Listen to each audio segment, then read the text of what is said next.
Let's see. I think we are live. Let me readjust this for a second.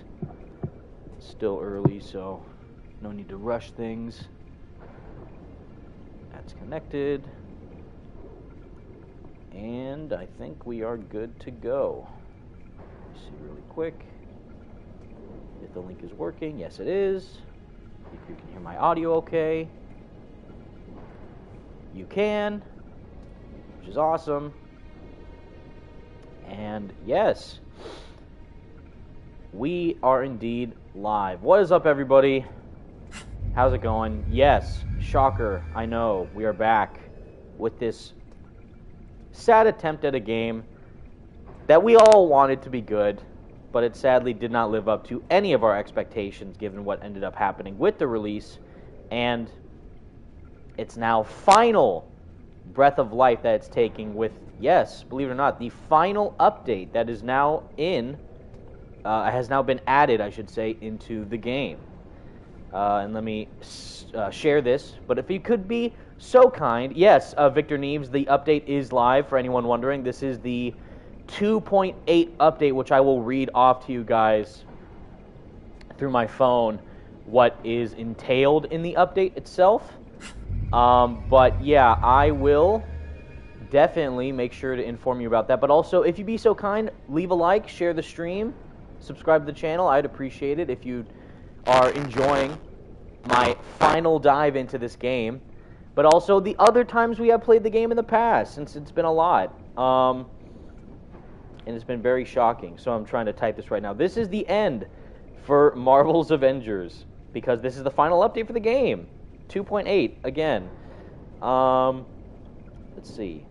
The final update for, and it's a big update too. So if anyone of you out there who has not played Marvel's Avengers yet, or if you have the game but haven't played it in a while, I actually do recommend to re-download it on your console and look at the update, because there is actually a great benefit to getting the update. Luckily, you don't have to worry until like September of this year, until they kind of redo, undo their changes. But I'll show you what's going on, because it's pretty significant. But anyways, welcome everybody, welcome. Good afternoon, good morning, good evening, if depending on where you are, to yes, another live stream for Marvel's Avengers.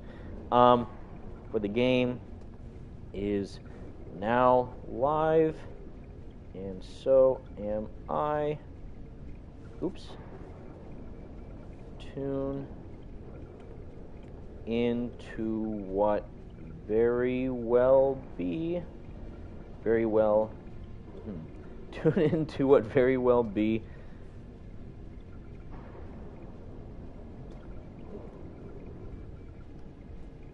my final stream for Marvel's Avengers.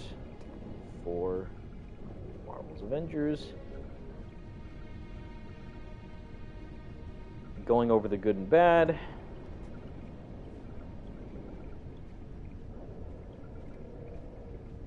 E3's cancellation, which is pretty big. Although we all pretty much expected it, in my opinion. And more. Let's see, does that work? I'll add in one other thing. Marvel games, because that's what we're all about, baby. Marvel games, and more.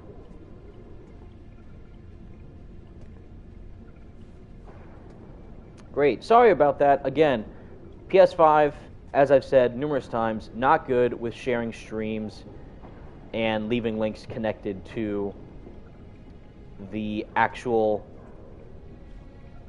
social media pages that content creators use to promote their streams on YouTube or on other social media platforms, but we are here. Anyways, yes, what is up, everybody? Welcome. Sorry, I did not read anyone's chat messages until now, and I see my boy Ghosty is here. If Ghosty would be so kind to start a party, we could join in together like we have previously.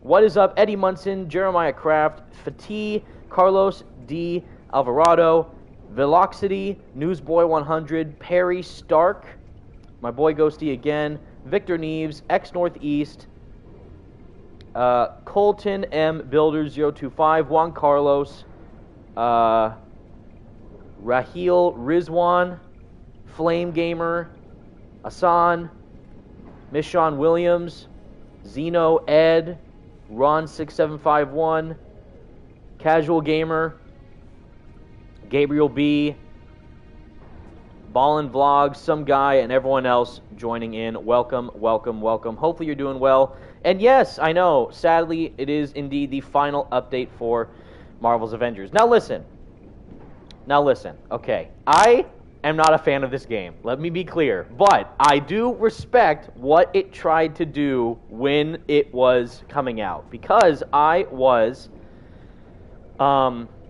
invited by Square Enix to check out the game when it first was revealed in 2019 during E3, when E3 was still happening. And it was very awesome when I first saw the reveal trailer because it was a new take on the Avengers, and we were excited to see what it could entail for like an action-adventure-oriented, single-player-centric, co-op-themed Marvel game, because even though it was co-op and single-player campaign, we thought, oh, it's just like, kind of doing things that like a co-op game would do in the sense of like a AAA format, not live service. The live service stuff was very obscurely known at that point. Even when they said new content for years to come, it just meant like, oh, adding it in like, frequently, like kind of like DLC, but no, it meant like full-on live service style format where you're grinding for gear, you're obtaining loot, you're doing raids, you have damage numbers, and all this nonsense. And it's not a game that people wanted to do. And I've always said this, Marvel's Avengers is a game where the developers, or specifically the publisher in this case of Square Enix, decided to make a game where the characters were trying to be in service of the game rather than the game being in service of the characters. And what I mean by that is, you know how good a game like Marvel's Spider-Man is, or Marvel's Midnight Suns is, or even Marvel's Guardians of the Galaxy, because they play to the strengths of what makes the characters special. So with Spider-Man, you have an open-world New York City to explore, you got web-swinging traversal mechanics, you got parkour, you got a great story single-player campaign focused around being Peter Parker and Spider-Man simultaneously, and the same thing goes for Miles Morales. Guardians of the Galaxy, it is a single-player, story-driven campaign narrative, level-based design, but it really focuses around the Guardians of being a team and what it takes to be a leader, since you're only playing as Star-Lord, and what choices you have to make leading this team, which really put you in the shoes of Star-Lord himself. Midnight Suns, same thing. Even though it is a card-based game, the game mechanics still really do a great job of making each character shine in their own unique way.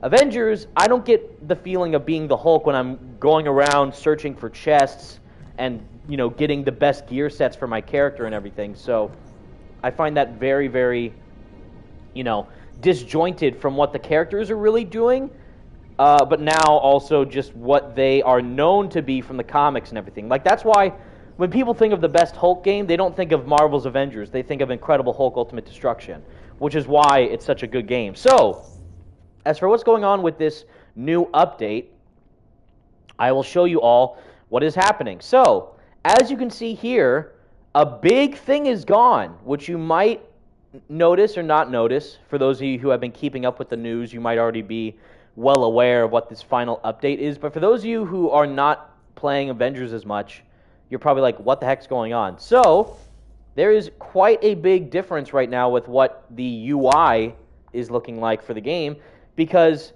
you will notice the marketplace is gone. The online marketplace for Marvel's Avengers is no more. It has been Thanos snapped out of existence. So it is the entire units and currency elements of stuff that the game entailed, with the like the microtransactions, it's no longer there. So everything that was in the online marketplace is now completely embedded into the game's character livestock. So meaning that you have to look at the outfit section, boom, specifically for Spider-Man, of course, who's a PlayStation exclusive character. There are no more locked suits, and there's no challenge card either. So all these suits that were previously locked behind the challenge card, the ones with the exclamation point specifically, those were all suits that were locked behind the challenge card. Now, they're all here. Specifically this one, I remember the pep rally suit was definitely locked behind, like, grinding through the challenge card and trying to, like, oh, do your daily quests, do your weekly commissions, and, you know, beat 1,000 enemies or whatever to get this terrible recolored golden suit of the standard iconic suit. It's just now here. So all the suits you do not have to pay for at all, and all the units that you had left over are now transformed into credits, or vice versa. The credits return to units. Whatever. The green card symbol is now like your currency for the main game if you want to buy like other stuff from the store. But you see, like, I have never been a fan of this suit, like the Far From Home stealth suit, and I never bought it. But it's now available for me to wear because it's now free. So check it out. A full new Spider-Man suit and all Marvel character suits are now available for free if you own the game and download this new patch. And I'll read the specifics of what the patch includes. But yeah, someone asked, is it all suits and MCU suits? Yes. Even the, what was it? I think, I swear to God, on like the PlayStation Marketplace, it showed like $50 to like $70 worth of a DLC suit pack for the Avengers costumes. It was like full price game, $70, and now they're all free for anyone who ended up buying that to then just get it for free for this new patch. So this is just Spider-Man, for example, and you see his outfits are free, and so are his emotes. So all of his emotes that are here are now completely free. And again, this is all the same for each Avenger. So not just Spider-Man, but every character in the game. Very, very cool. Again, if you're an avid Avengers player, first off, I commend you for sticking with the game for so long. But if you want to make the most out of your purchase for this game, then yeah, I definitely recommend to download it. Again, see what the update has to offer. Try out the new skins. Get the takedowns, definitely, because those are a big thing in the combat. If you want to look different when doing combat, the takedowns are pretty big, which, I've always hated that you have to pay for takedowns. What an absolute disgusting business practice that is, that you had to purchase these takedowns. Specifically for Spider-Man, if you want to get some of the cool ones, like you had to buy his challenge card, which was $10. Then you had to grind out throughout the challenge card to get that amount. But if you couldn't, then you could just like skip ahead by paying for it individually with each takedown. So it's ridiculous, but I don't even know why I have these extra resources that are blue. The blue ones are meaningless for the game, the rare. The main ones are the yellows and the oranges, which are the exotics. But yes, let me see. So we're only looking at Spider-Man right now. But I'll switch to another character just to show you what's going on. And again, I will read the in-depth informational overview of what the patch includes for the game, in case. And they posted this like a couple hours ago on Twitter for the Avengers Twitter. So Update 2.8 goes all platforms. Update 2.8 unlocks nearly all marketplace items for free, in addition to including. In addition to adding final buffs that will make heroes feel more powerful as you continue to enjoy Marvel's Avengers in the future. I don't know who would keep playing the game in the future, but that's a good sign, I guess, for anyone who wants to play. But yes, did I see War Machine? We're about to right now, because that is an extra skin that is added to the game. That looks rad, but that's not War Machine. There he is, right there. Varial Threat Response Battlesuit, which you know for a fact this is what War Machine was supposed to look like in the game, because he was supposed to be in the game. It's not that he was just a skin. He was actually supposed to be a playable character in the game, just like Bucky Barnes is and Lady Thor, but they just ran out of time, so they couldn't do it. But yeah, that's, again, all those Iron Man suits and all these emotes as well. I've always used this one, the fireworks one, but I'll do the Jarvis one. I kind of like this one with Jarvis just popping out of Iron Man's chest. But yes, again, hey there, and this is from the Avengers website. Hey there, Avengers. The 2.8 update is the final content update. Keep that in mind. This is the final update that will be added to the game for Marvel's Avengers. Official support will end on September 30th. For more questions about our end of support plans, visit our QA page, of course. But what does this update entail? So, of course, with Iron Man and all these characters getting new takedowns and everything, which is actually a big factor about, like, all these Iron Man takedowns I didn't have before. Now all of them are available. Ballers. So, which again should have been exactly what the game was in the first place. Imagine that, playing a game to unlock stuff just by playing the game. Shocker, I know. No, you have to pay money for it, which is ridiculous. But all these takedowns, and mainly I think for like Kamala Khan has the most takedowns of everyone in the game. Let's see. Look at this. Look at all these takedowns for Kamala Khan. I remember I only had like 2 or 3. Now all these combat moves are available for Kamala, which is wild. So again, the marketplace has been unlocked.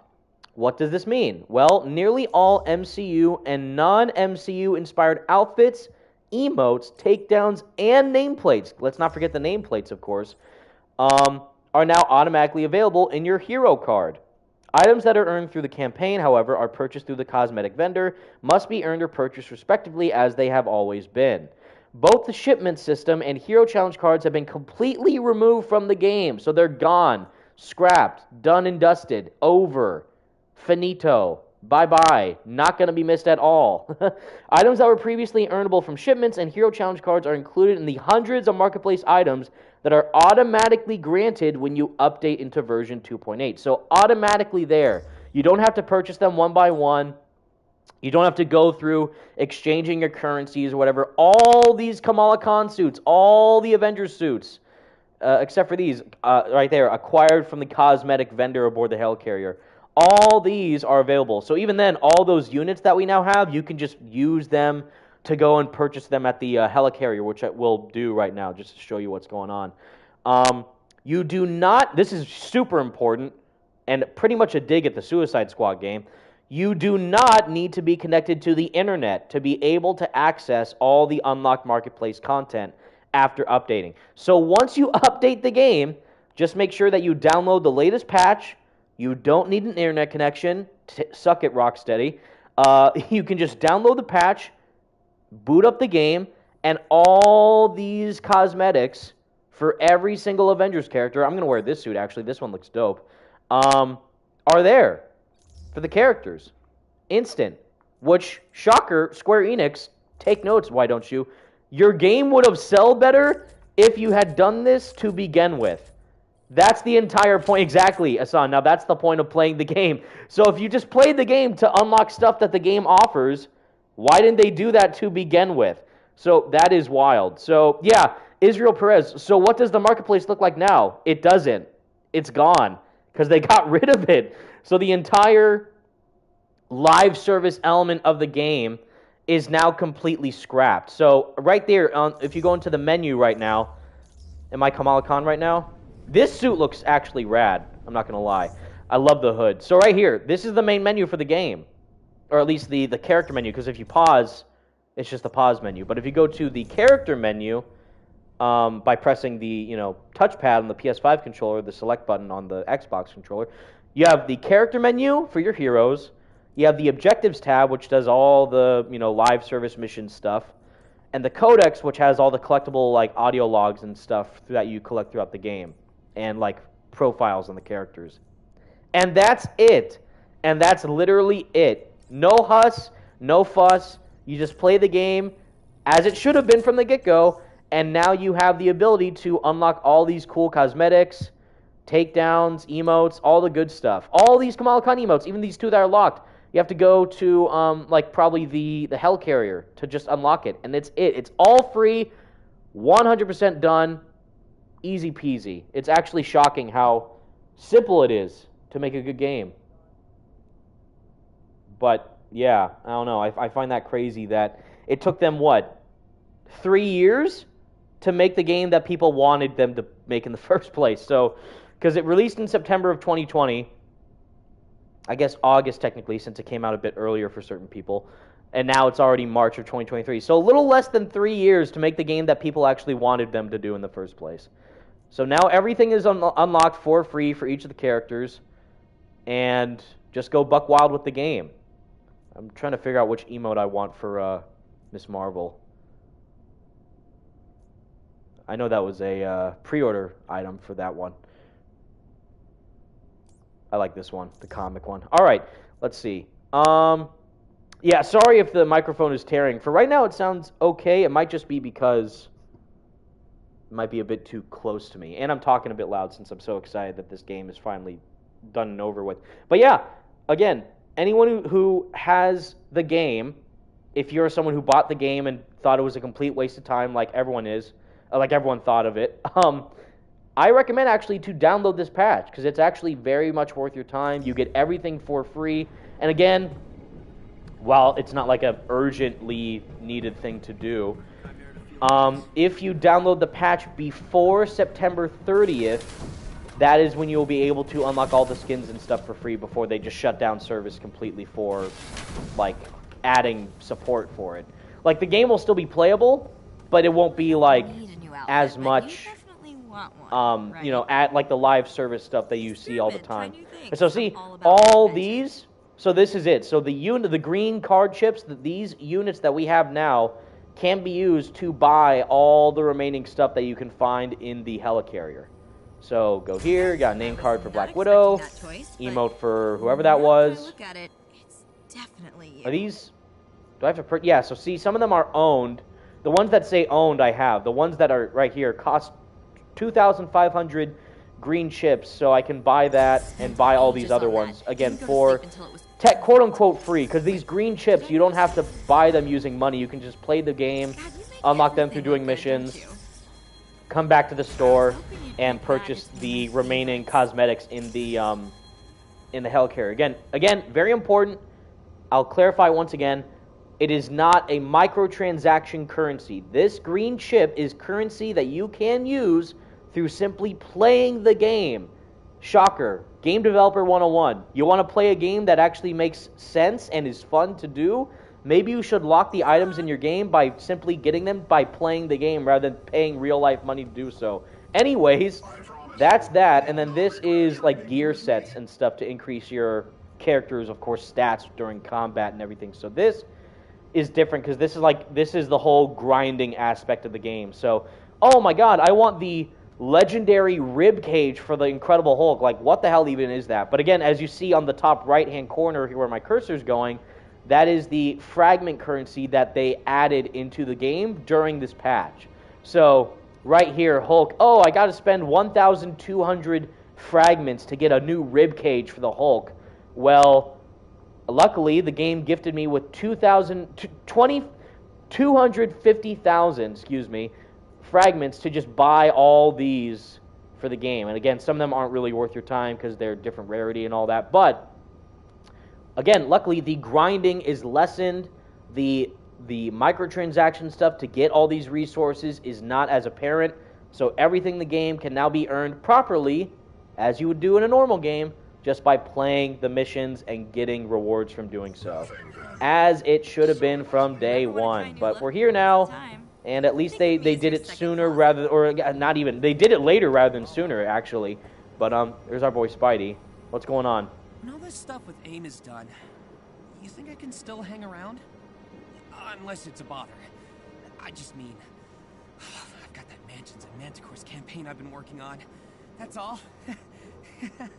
Classic D&D Spidey fan, of course. Alright, Pete. Good. Alright. Anyways, but yeah, so this is now Marvel's Avengers, a game that you can play without having to spend more money than you already should have. So, good. Now, so if you're someone who has never played Avengers before, maybe it might be time to try it. I don't know. Like, if it's on a discount price that you see on the PlayStation Store or something, and you want to check out like what they have to offer, again, all these skins are now in the game for totally free. And then these I have to buy through the cosmetic vendor, but let's just see. Like, I was wearing that lab coat Hulk skin for a while, because I actually like the kind of ripped coat, but what else is there? Gladiator Bald Hulk? What is that? Like, Jamaican Hulk? I don't know what that is. Okay, Chrome Hulk, or Negative Zone Hulk, I guess. Professor Hulk, literal Hulk in a lab coat, not ripped. Gladiator Hulk, all right. Toxic Hulk, I guess. I don't know. Mr. Fix-It, of course. There it is. Let's do some crazy skins for all the characters right now. Oh wow! So you got the Thor Ragnarok MCU Hulk skin and the Avengers Endgame MCU Hulk skin, but yeah, all of them are still again free, able to download right off the bat through the store, and just immediately inputted into your inventory with no worries about having to download them or purchase them or rebuy them in any way. So. Yes. Tyrese Gadsden, yes, Midnight Suns is a fantastic game. If you're thinking about playing either Midnight Suns or Avengers, 1,000% recommend Midnight Suns over Avengers. Asan, I think so. Suicide Squad is also going to... Well, even more so than Avengers, which is shocking because Suicide Squad, you have to play the game with an online connection, which is nuts. So... This, again, as I mentioned earlier, if you guys didn't hear me previously, you can download these skins and download the new patch without at all having to be forcefully connected to the internet. So if you download the game, or you have the game already installed, you download the patch, you boot up the game, you don't have to be connected to the internet to have the game. What the hell is this? Cowboy Hulk? To have the game add in all this stuff. So it's already there right off the bat, which is pretty crazy. I do like this emote, actually, for Hulk, because he just kind of rages out more. Let's see, this one. Yeah, and again, all cosmetics. So emotes, nameplates, suits, takedowns, all that is already at your disposal. That's wild. Let me go really quickly to the message board, because my boy Blasty is inviting me. Sorry, Blasty, I didn't join sooner. But I'm here now, baby. I'm here. Sorry. And let me know, guys, in the chat if you can hear Ghosty joining us, because he'll be our extra commentator for the stream. Hello, everyone. There he is. Hey, Blasty.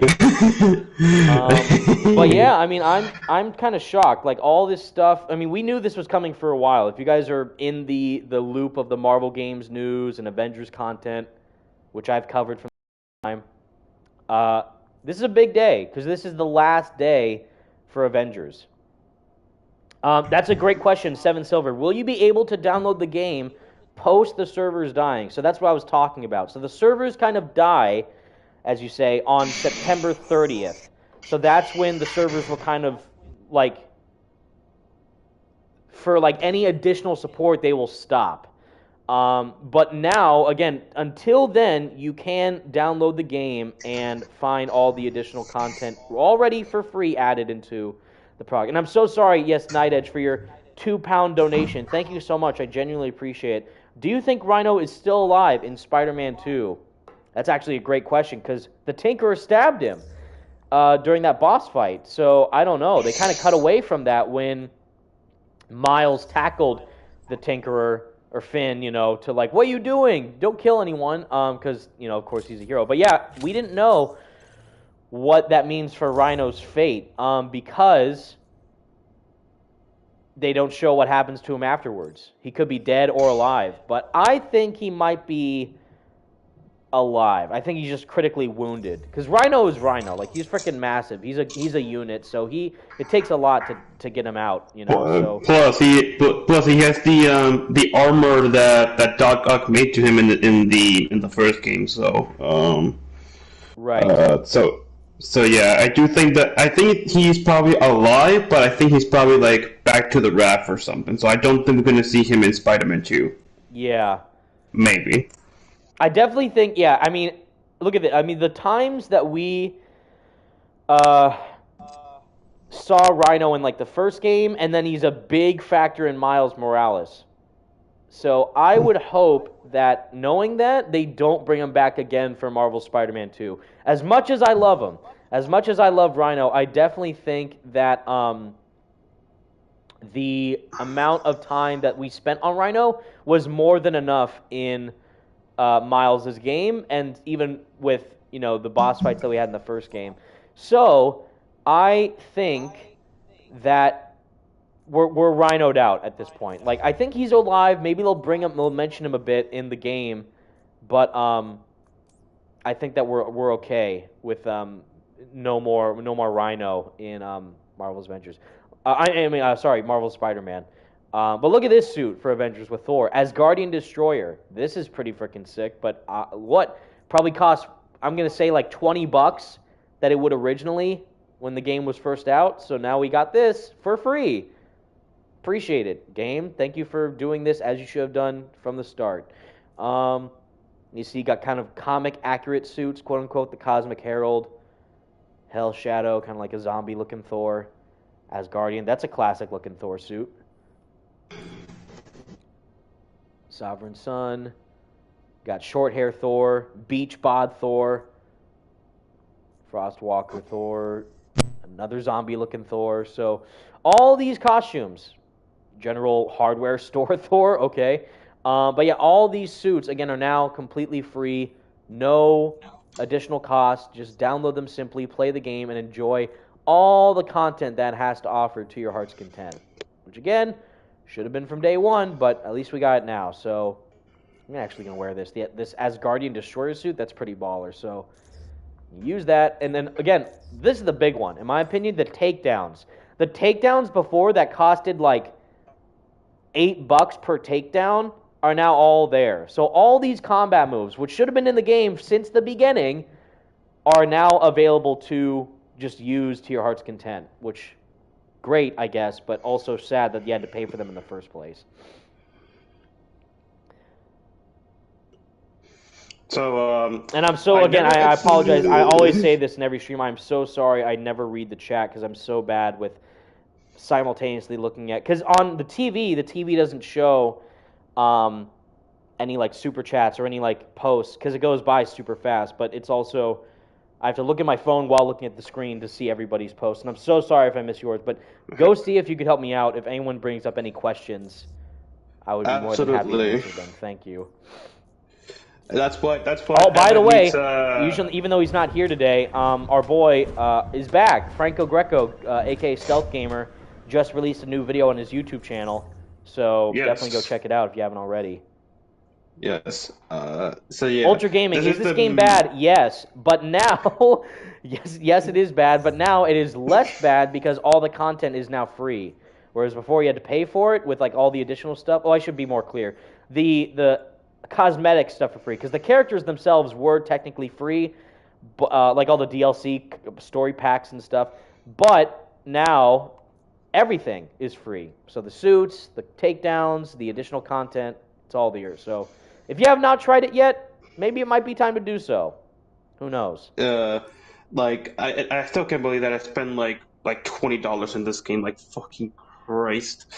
So I had to spend a lot more because I have the YouTube channel. So with that, yeah, it was just a waste. It hurt seeing that, but yeah, it's like the scene from the Dark Knight where Joker like burns all the money. That's basically all the microtransactions that I spent on the game, all gone because all the cosmetic is now for free. Like, right. Jesus Christ. I mean, look, even like some of these emotes for Lady Thor are the exact same as Thor himself. So it's like literally this one, the home run, that's exactly what Thor did in his own emote. So it's just so copy paste at like last minute. Drop it, that's another Thor emote.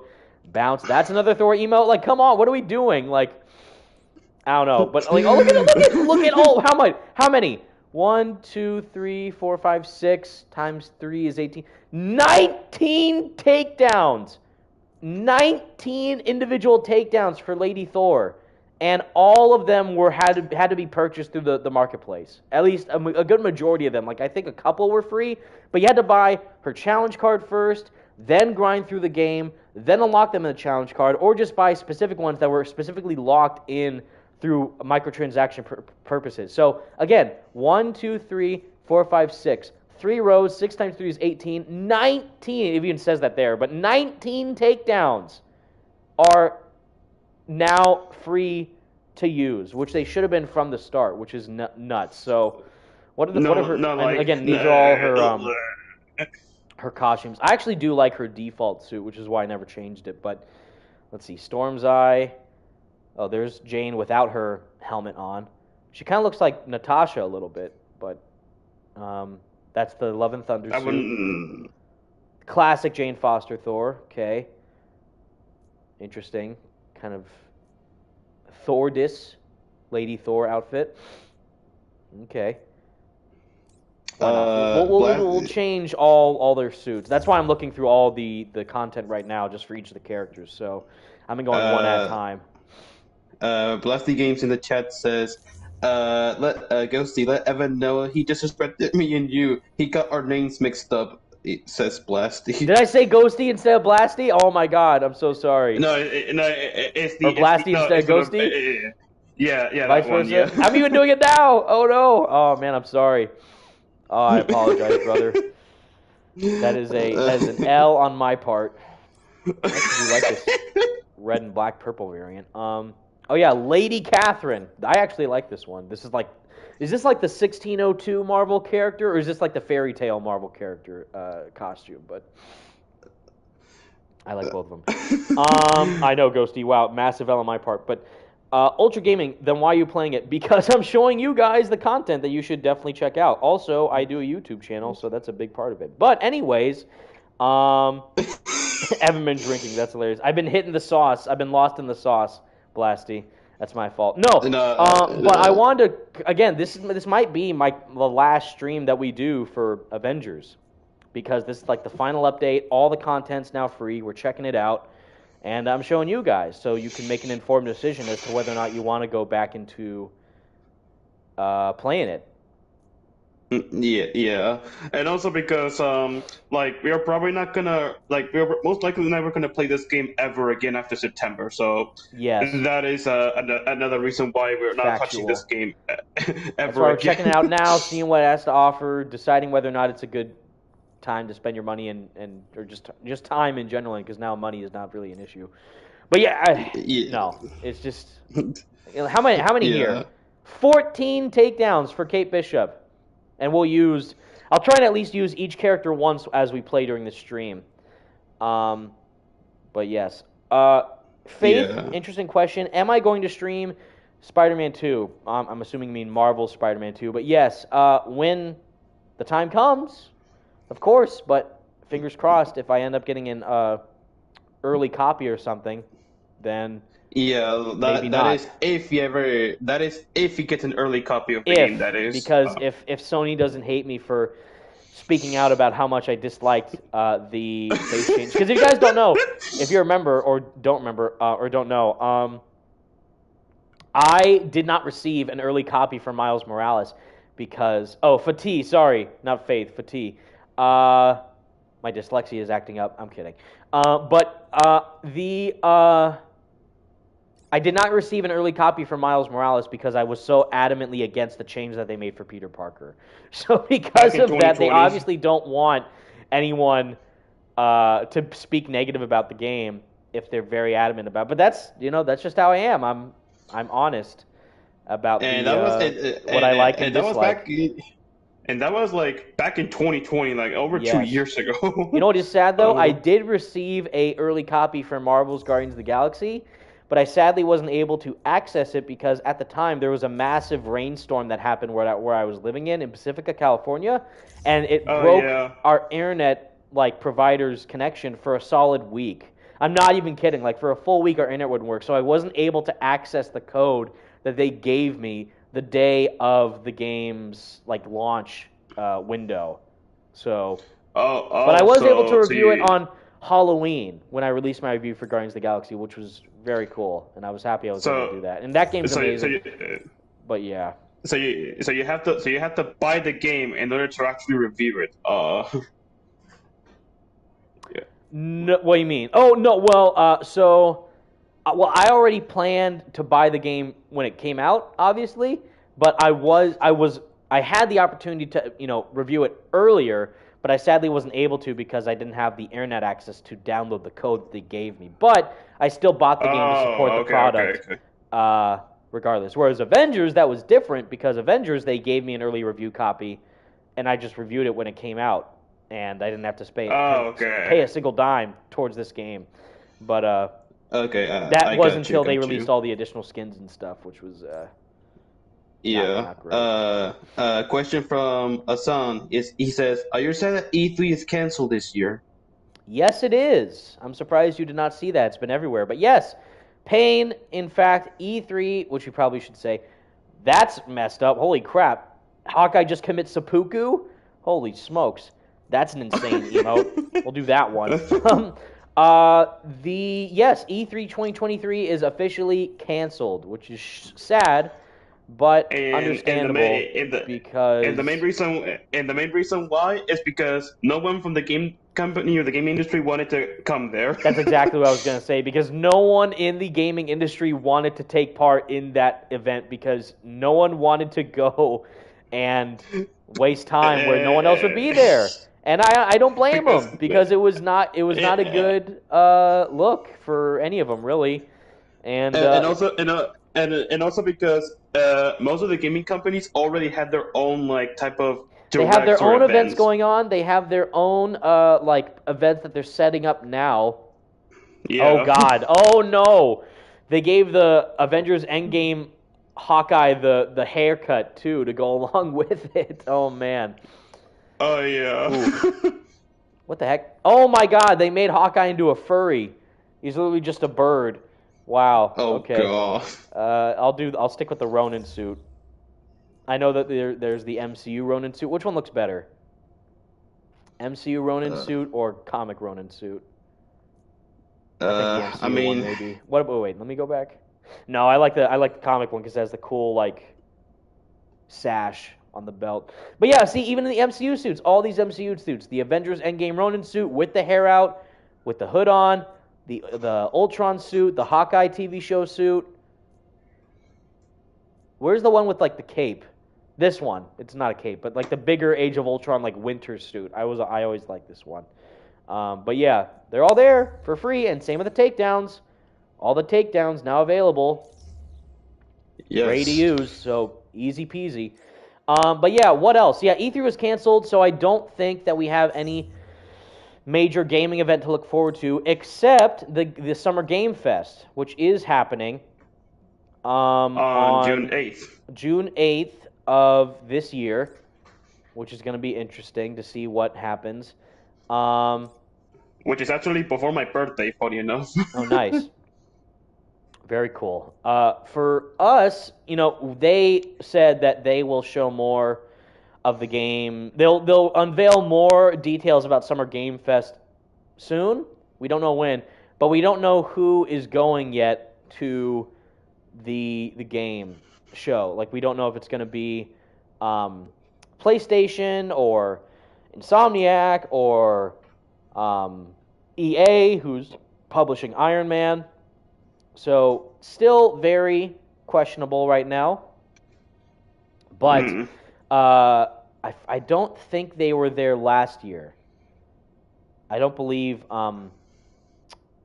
PlayStation was at the Summer Game Fest last year. I know we got a trailer for Marvel's Midnight Suns during the event. Yes. But I don't believe if it was anything major for PlayStation. No, actually, PlayStation was there because that's when they announced the Last of Us Part 1 on PS5. That's when they revealed it. Oh, that's right. Yeah. Does that count though? I mean, I guess. Was it? Wait a minute. Was that the first time revealing that they were going to do the remake of the game for the PS5? Yeah, that's where, or just showing another trailer for it? No, that's where they actually reveal it. That's where they officially confirmed that a remake of the first game was coming out. Oh, that's right. Yeah, because they just showed off the show wasn't out yet, so they just had a bunch of stuff to promote, get people hyped for it. So it's what's going on? Oh, well, remake of the show or remake of the game to get people hyped for the show. And it's but at that point, yeah, I get, but that one is you understand why they did it because it's a game that's been out for literally a decade at this point. A decade, so yeah. now, and they had a PS3 game, then a PS4 remaster, and then a PS5 remake. So it's like, well, if you're showing a game that everyone already has played, is that technically a brand new reveal? I don't know about that, but I mean, yeah. Damon Andrews, am I playing the Resident Evil 4 remake? I might. I mean, I played the Dead Space remake recently, and that was dope. I actually really enjoyed it. But I am not a big Resident Evil fan, to be honest. I've never really played the majority of those games. I know what they are, but I just have never been invested that much in that universe. But I know a lot of people say like Resident Evil 4 is the best Resident Evil, and I'm curious to see what the remake does to enhance the core elements of the game and everything. Like that is actually like I will say for what I've heard of it, it's actually like it's like really good. And it is basically like it's basically Resident Evil 4 but brought up for a modern generation. That's basically what it is. Yes. I mean, unlike the Last of Us remake, quote unquote, where it's literally just a freaking remaster at that point. I don't care what anyone says. Oh, they remade the game from the ground up. They did all that from the PS5. But no. It's the same game. It is a next-gen PS5 remaster with nothing changed to the core elements of the game. It's the same remake, game, a remake like Final Fantasy VII remake, or Resident Evil 4, Dead Space remake. That's a remake. Those are remakes. Yes. They change the core gameplay elements. They add new stuff that wasn't there before. They revitalize the game for a whole new generation. The Last of Us Part 1 remake, quote-unquote, for PS5 is exactly the same as the PS3 game. It just looks better. So that's a remaster. Yeah. In my eyes. Like, that's why Marvel Spider-Man remastered. Despite them changing Peter Parker, it's still a remaster because it's the exact same game that you played 2 years before. So, and everyone's saying play it? Yeah. Everyone's saying the Resident Evil 4 remake is a must-play. I'll look into it. I will definitely look into it for sure. Yeah. Where's the? I wanted to wear this Black Panther suit for a while. Where is it? It might be this one. Isn't there a black, like a darker colored version of this one? I don't remember it being green, but I like the jaguar pelt that he has there, or the cheetah pelt.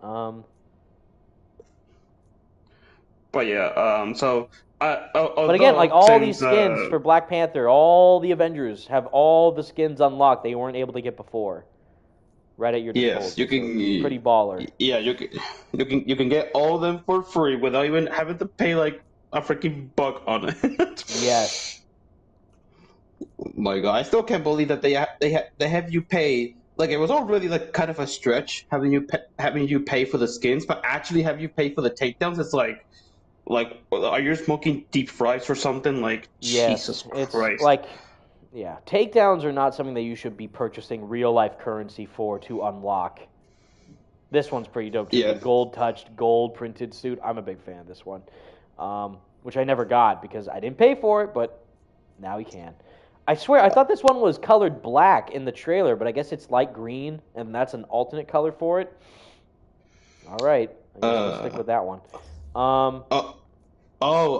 Flame Gamer says, I heard they're doing a Horizon Zero Dawn remake. Yes, that one is interesting.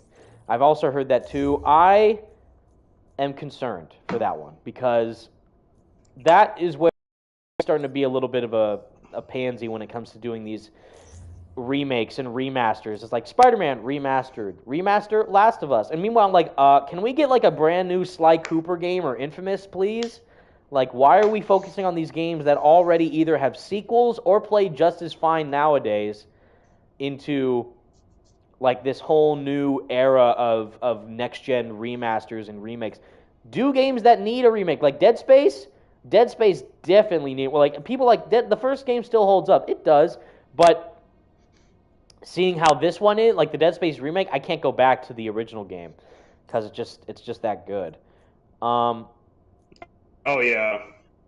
But yeah, I don't know. Yeah, like absolutely. Seeing how they do now with like the what is it? The like Horizon remake. I'm curious because Forbidden West. God, I mean, it's shocking that game did not win a single award during the Game Awards because that game was phenomenal. I know God of War Ragnarok and wasn't there another game that came out that was pretty rivaling rivaling against it. Last of Us Remake. Maybe, I don't know, but I know that what is it? The Horizon Forbidden West is one of the greatest games I've ever played. Like there is one mission in Horizon Forbidden West where you are underwater. You're exploring an underwater sunken city, pretty much. And it's like one of the best missions I've ever played in a video game. It's so damn good. It's actually shocking how good it is. And I really enjoyed all the different elements that they included within the game. Let's see, we'll do the Beach Bod Black Widow for this one. We'll do it for the culture. But yeah, see, all these Black Widow suits, these various recolors that have no style or whatever, all of them are available right now to just access for free. So it's pretty crazy. No, but like, and the fact that Horizon Forbidden West is a cross-gen game, and yet they're still able to do, they still able to do that kind of stuff in Forbidden West is actually kind of wild. Blasty, turn Black Widow around, turn around Black Widow really quick. I know what you want. We'll do it. I'm actually going to play as her because I've been meaning to try out her takedowns. She has a lot of interesting takedowns in the game, but I never got them because I didn't pay for them. But yeah, I don't know, like, there's so much stuff there with, Horizon Forbidden West, like, that not only expands on Zero Dawn in so many ways, but also just, like, does so many interesting stuff with the gameplay mechanics and the environment and the side missions and the NPCs, how detailed they are. Like, even, like, the most minor of NPCs has, like, the most amazing facial animations you'll ever see. It's fantastic. Best Captain America suit here, by the way, the Endgame suit. One of my favorites. There's like the classic, like, this is like Marvel versus Capcom Cap. Cell-shaded Cap. We'll actually do this one because this one looks pretty nuts. But yeah, there's a lot. There is a lot of great things about Horizon Forbidden West that I'm actually really excited to dive back into with Burning Shores, which is the DLC that comes out around my birthday. I know it's April something. Was it April 9th? April something. I know it's like 19. close. Oh yeah, 19. So it's after my birthday, but still cool. I'm very excited to play it. But yeah, there's a lot of cool stuff. There's a lot of cool stuff to look at for the games. Are we done with everyone? Finally, can we just start playing? Let me see Spider-Man. I'm sorry, I've been looking through all the outfits and the cosmetics for these characters this whole time, but now I'm finally going to dive into the game. Let me choose a suit that I never use for Spider-Man, the Noir suit. Because I didn't buy it. Because I didn't buy the Noir suit, but let's finally put it on Spider-Man, which actually looks pretty good in this game. And Kamala, I'm going to start with either Kamala. You know what? I'm going to start with Kamala because just to shout out Sandra Saad because of how good she is in this game. Just for her, for the culture. I'm going to wear the hood suit because that looks dope. What else is there?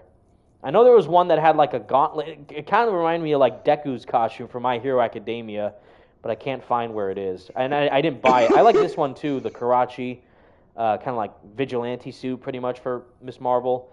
Where was the Deku suit that I'm thinking of? She had like gauntlets on her, and it looked pretty dope. No, that's not it. Yeah, but although unfortunately, the actor that plays Silence in Horizon sadly passed away. Yes, Lance Reddick, rest in peace. That pissed me off because there it is. This is the Deku suit I'm thinking of. She has like the gloves and stuff, kind of like reminds me of like how Deku would look in My Hero Academia. I'm gonna wear the hood suit though. I like that one a lot. The Mystic Marvel. But yeah, damn, Lance Reddick. Holy smokes, legend. I'm so mad that he's gone. Yes. Like his role is Silence. I know he's in a lot of other stuff like The Wire and the John Wick films, but I don't know. There's something about his character in Horizon that really made me even more immersed in the story than I already was, and he was a big part of that. So it sucks that he got taken from us so soon. Yes. All right, we're finally done tinkering around with everyone. We can finally play the damn game. Sorry. Only, 54 minutes in the stream? No problem whatsoever. But that's a no issue. But no, I guess the main reason why is because that's just to re-emphasize how much content is now in the game. So just to clarify, like you have all the suits. So count it with me, folks. suits, nameplates, takedowns, and emotes. 4 big things that all had to pay for previously are now completely free in Marvel's Avengers. So again, if you don't have the game, or if you do have the game but haven't played in a while, I recommend testing it out, see what you think, and then get back to me and tell me if you thought it was worth your time or not. Yeah, let's start off with Ms. Marvel. I would ask Ghosty to join me, but he does not have the game because he actually made the good choice to not purchase it. Yeah. Because I'm wiser than everyone. Yes. Urban areas to search for Inhumans. I made the wise choice. Oh, I didn't of not change the purchasing name. Actually, I like my nameplate for Ms. Marvel. I don't want to change it, but the other characters I didn't change. I will scan the the area. That nameplate for Black Panther, though. Be on your guard. Exactly, Richard Ayres, completely free. What should have been from the start? Exactly. The funny thing is, why do people like this? Is crazy. Like, and this is why EA has pretty much eaten their words ever since they, released these new games like Dead Space Remake. Now they're making Iron Man. Then what they did with Star Wars Jedi Survivor and all that. They are eating their words so badly because guess what? Fully well-oriented single-player games make money if the game itself is good. They don't have to bank on the whole, extra stuff with the microtransactions and forced cosmetic purchases and all this stuff. Just play the game. If it's good, then it's good. That's all that matters. That's all people want from a game, is it to be fun and playable and unlock stuff while playing through it. Like with a Dead Space remake, I know specifically if you play the game on impossible mode, you get the foam finger, which is like the best weapon in the game. And for those of you who don't know, it's pretty much a weapon where Isaac shoots a gun, but it's like he's just shooting fake bullets with this foam finger that he has equipped on him in his arsenal. And it's literally the best weapon in the game, and it's hilarious. So do that. Like, oh, you have to pay a microtransaction to get that weapon? No! Just play the game again, and then you get it. That's all that matters. That's what it should have been from day one with Avengers, but then they got greedy. And they thought that was the future of gaming when clearly it's not. That's why Suicide Squad is looking like to be a disaster in my opinion, because clearly Warner Brothers, and I don't really blame Rocksteady for this, I blame more so Warner Brothers than Rocksteady or DC, because that Warner Brothers were the ones who forced that whole live service model onto a company like Rocksteady, who's mainly known to do great single-player oriented action-adventure games. And that's why EA took the time to say, we're going to make Iron Man and all these Marvel games fully single-player, story-driven, action-adventure, third-person oriented games. Every single one of them, not just Iron Man, but all of them that they're going to make afterward, because that's what they know sells. And that's what they know the fans will like the best. But yeah. Oh, Malcolm Rodriguez, what's your favorite Spider-Man YouTube poop you've ever watched? Oh my god. That's a great question. I think it's the one that's like the Pizza Madman or whatever.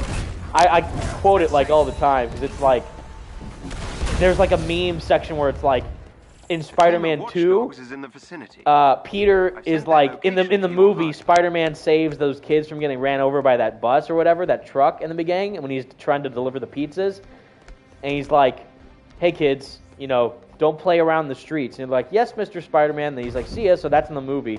I remember in the YouTube poop they show where it's like, "Hey, you guys," and all of a sudden it cuts to Peter screaming at the end where he's like trying to save MJ from that rolling debris that's coming towards her. He's like, "Oh," he's screaming at the kids. Like they do that in the YouTube poop, and it's like hilarious. Like just a random YouTube poop stuff is the best. All the Spider-Man stuff is incredible. But yeah, I'm sad that E3 is gone. It's pretty much like, it's not just E3 2023 is canceled. I'm pretty sure that E3 in general now is canceled after the fact. Like, it's kind of wild how long that they waited just to kind of show, like, oh, we're going to do the convention again after COVID, because they haven't had an E3 since COVID occurred. Like, the last in-person E3 was E3 2019. And even since then, they've had no updates about any future shows since, because they keep canceling them. But now they're canceling it again, and I highly doubt that it's going to be, like, any different in 2024 or whatever. I think this is it. Like, this is the nail in the coffin for E3 now. Because now everything's digital. They're just moving everything on to more convenient online platforms and services. And that's just what we're going to have to expect in the future, sadly. But hopefully they realize that people still like to go to these physical conventions because it allows them to connect and interact with more of the gaming industry people instead of just being isolated and secluded from the whole gaming news world because they're being so reclusive recently, and I don't like it at all. Yeah, like nowadays, every company has their own like little events, that digital showcase, like PlayStation, Xbox, they have the Nintendo, PlayStation Showcase, they have the Nintendo Direct, they have the Xbox Direct and all that. It's just very, I don't want to say like 1%, but it's very like elitist in the sense where it's like, oh, well, we're not going to tell you any details about our product until we absolutely have to. But it's like, yeah, you don't have to tell us anything about Marvel Spider-Man 2 right now because the PlayStation 5 is selling so well, and so is all the other Spider-Man games. But you still want to keep your audience in the loop to just stay excited. Otherwise, what's the point of waiting a year and a half for news with no update at all? Because at that point, by the time that they show news for Marvel Spider-Man 2, it'll be a year and a half since our last news update for the game. And I don't count the fall 2023 news because that was obvious. Like, anyone with half a brain cell could have told you that Marvel Spider-Man 2 was going to release in the later part of 2023 rather than the spring or the summer season.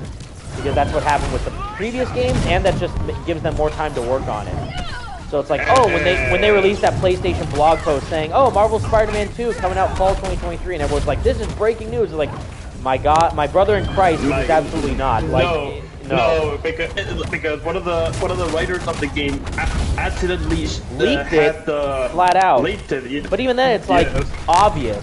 Like if you like what Tony Todd did, that was breaking news. Like Tony Todd out of nowhere. 2023 is when Spider-Man 2 comes out, but specifically it comes out in September of 2023, and that they're going to start promoting it heavily in August. So that was big. That was huge. Because he went rogue. He just went out of nowhere and just gave it to us because he cares about his fans. Because Tony Todd's a legend. Because Tony Todd's a genius and an amazing person in general. But yeah, like if you told me like, you know, the Iron Man game is in development. When's it come out? 2025. Oh, okay. Well, what time frame in 2025? It's like, well, we won't tell you that until a year and a half from now. No, because you should already know with just any logic of how game development works and how games have released in the past, that they will be releasing later, if not like later in the year, if not potentially delayed to the next year. Whereas Spider-Man 2, people are still worried that it's going to be delayed because we haven't heard anything.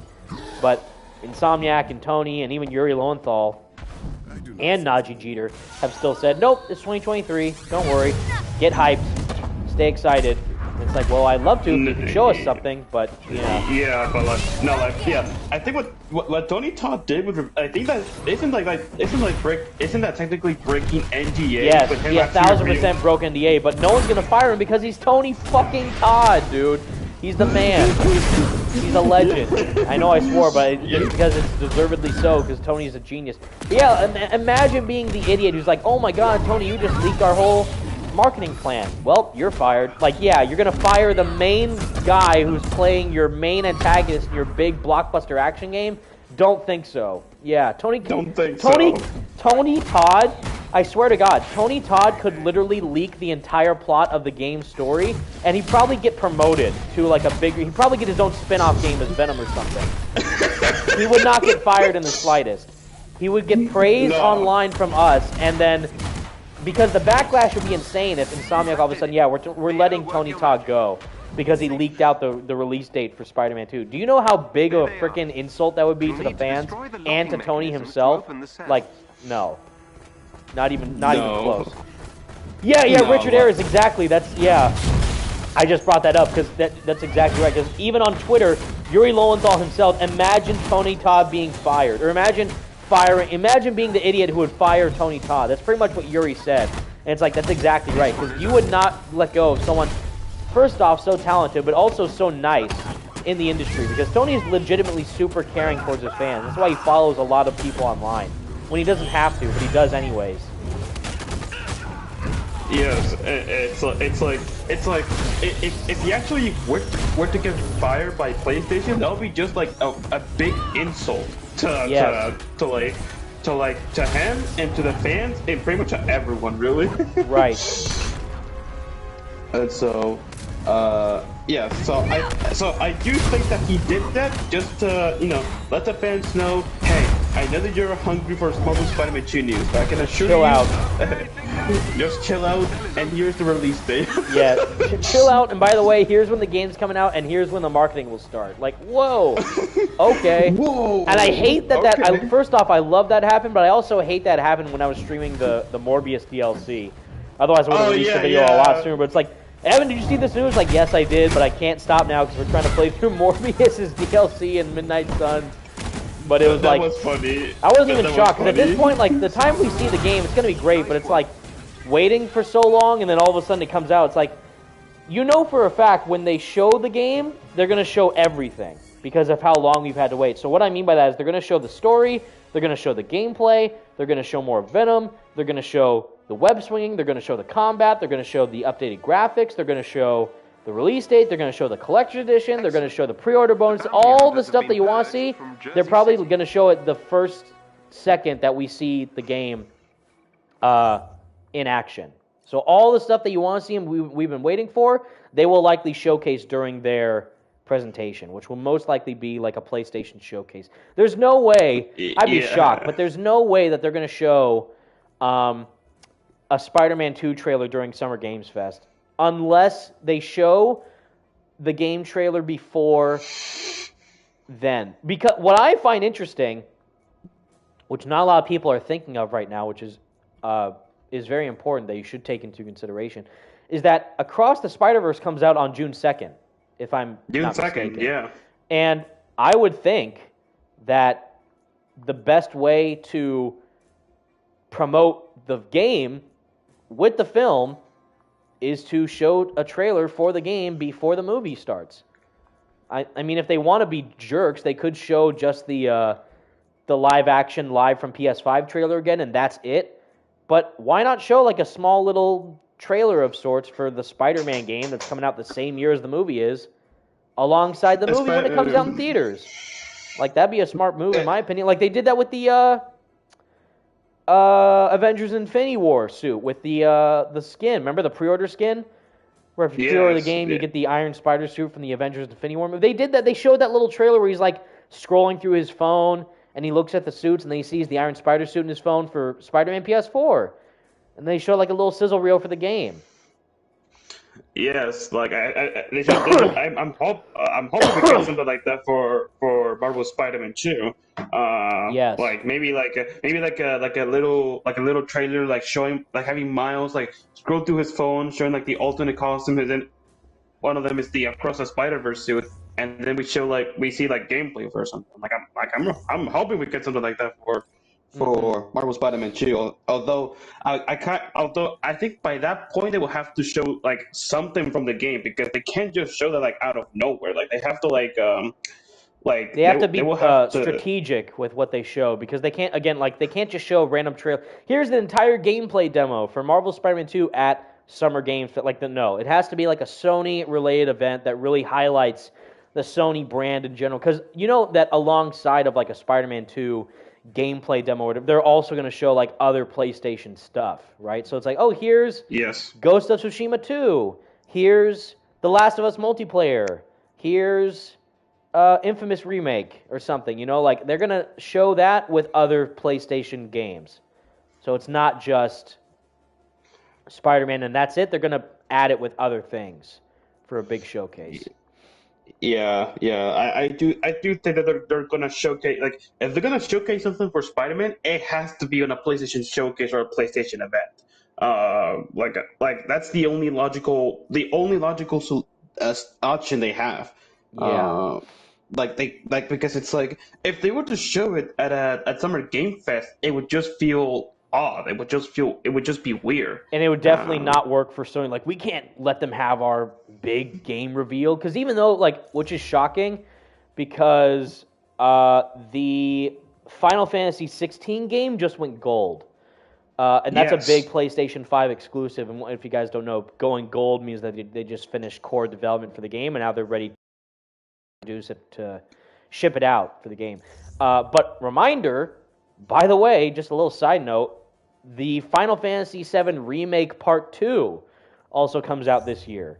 and we've heard nothing of that game at all. The Final Fantasy VII Rebirth or whatever. That also is still planned to come out in 2023, and there's been no update of like it's going to be delayed or whatever. Like it's still, for what we know, planned to release this year in 2023. We've heard nothing from that game, so that's another big PlayStation 5 exclusive. So maybe show that as well during a PlayStation showcase with a Spider-Man 2 gameplay, with an Infamous remake, with a Sly Cooper game, like all the good stuff. So what people would want to see, hopefully they show off. Chris on the chat says, I'm convinced this is all the fault of Sony executives in fear of looking like they have an advantage over Xbox because of the Activision acquisition. That's 1,000% of what it is, which I hate because they're so reactionary to what the competition is doing, when they should just be, they shouldn't care. They're just like, play their strengths. Like, yeah, we got a Spider-Man game coming out. So what? Show more of it. Don't have to worry about, oh my God, the freaking, oh no, the Microsoft game, the Microsoft deal is affecting our business. Like, oh no, what do we do? They're going to take Call of Duty from us. No, you have freaking Spider-Man on your team, dude. Like, show that off. Don't worry about what they're doing.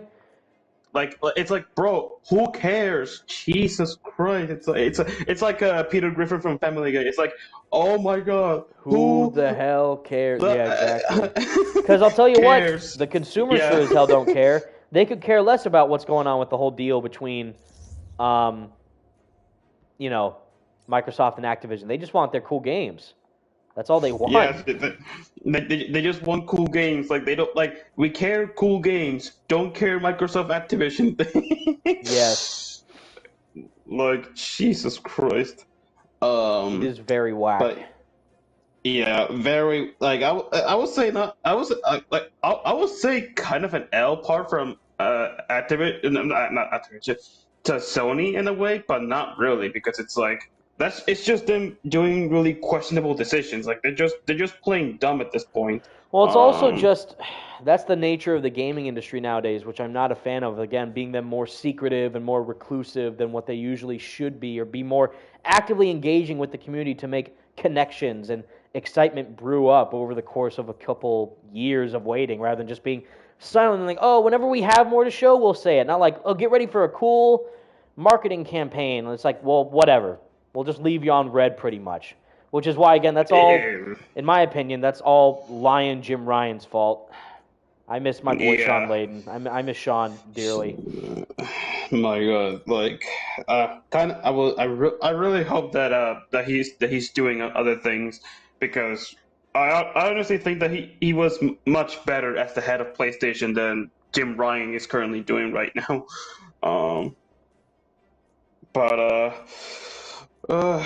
Who knows? Hey, Franco's on the chat. There he is. Gamer 2026. My boy. Watch his latest video. It's a good one. Chris says, I hate it also, but I did read a story that revenue Call of Duty generates for Sony is what helped pay for them putting so many resources into God of War, Last of Us, Spider-Man. I don't know if I believe it. So what's that?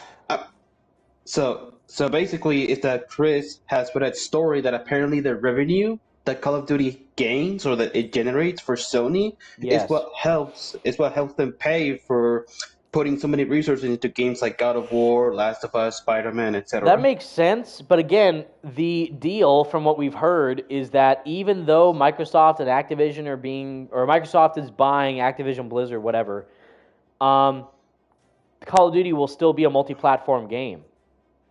Yes, it's still going to be on PlayStation. They said that the first day of this deal happening. Like, don't worry, PlayStation will still have Call of Duty. This is just to help bolster our whatever, And it's like, well, then that's the case. What's the problem then? Why are we so worried about this whole deal happening if it's not going to affect their big money-making thing? Like, yeah, maybe they'll have like some exclusive content or whatever for buying Call of Duty on an Xbox or whatever. But who cares? Yeah. You still have the game. People will still buy it on your PlayStation platform if they're going to... It doesn't matter. If they have a console, chances are they're going to buy the game on that console. They're not going to immediately switch out for an Xbox to buy Call of Duty on the new platform. Yes, and honestly, it's this could be just me because I just don't really care for Call of Duty that much, honestly. I never played Call of Duty. And the um, last Call of Duty game I played was Black Ops 2, and I remember that because I played with my buddies in high school. You're just like they like peer pressure me like, Evan, you don't play Call of Duty? Come on, like, dude, I'm not big into first person shooters. Like, what, you scared of the zombies? Like, all right, let's do this. But I sucked at it, but I still bought it because I want to play with my buddies because they were all playing Call of Duty at the time. I'm like, no, I want to play with you guys, but can we play like I don't know Assassin's Creed multiplayer? Because there was the multiplayer on like Assassin's Creed Brotherhood at the time. I'm like, can we do that instead? They're like, no, play zombies. I'm like, all right. All right. No, but here's the thing. I never tried out the Assassin's Creed multiplayer. Sadly, I never actually got to try It's out. really good. In my opinion, it's really fun. It's very different from a multiplayer mode that you're usually used to, but it's great. Yeah, didn't they like implement the multiplayer format and Unity? Wasn't it? Yeah, no, because they did co-op only. They did co-op for Unity. There was no like competitive multiplayer. There was a traditional competitive multiplayer mode for Assassin's Creed Brotherhood is where it started. Then it was Revelations, then 3, and then 4. And they stopped after that, I think. Yeah, I think because I've heard Rogue didn't have one. I remember I played Rogue because I fun fact about me, you guys. I love Assassin's Creed, but Rogue I did not think had multiplayer. Franco, yes, the update which I've described previously is the final update for Marvel's Avengers, which is why I saw someone say in the chat, "Why are you playing this game?" Because it's all.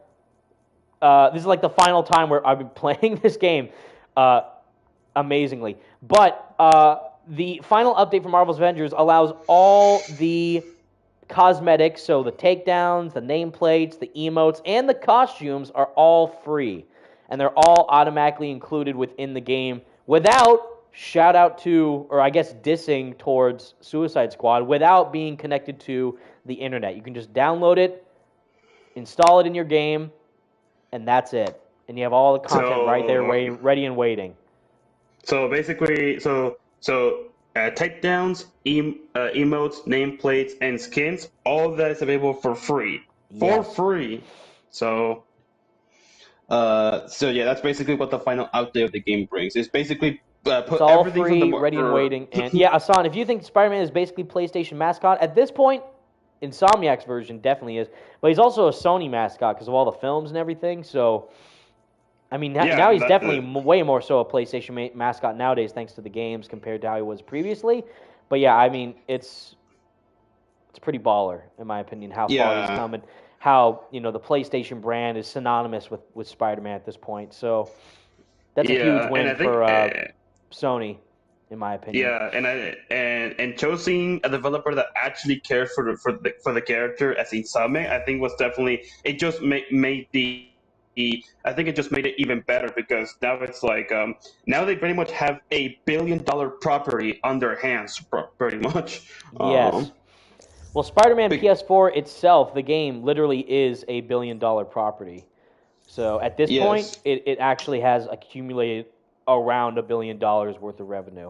That relates to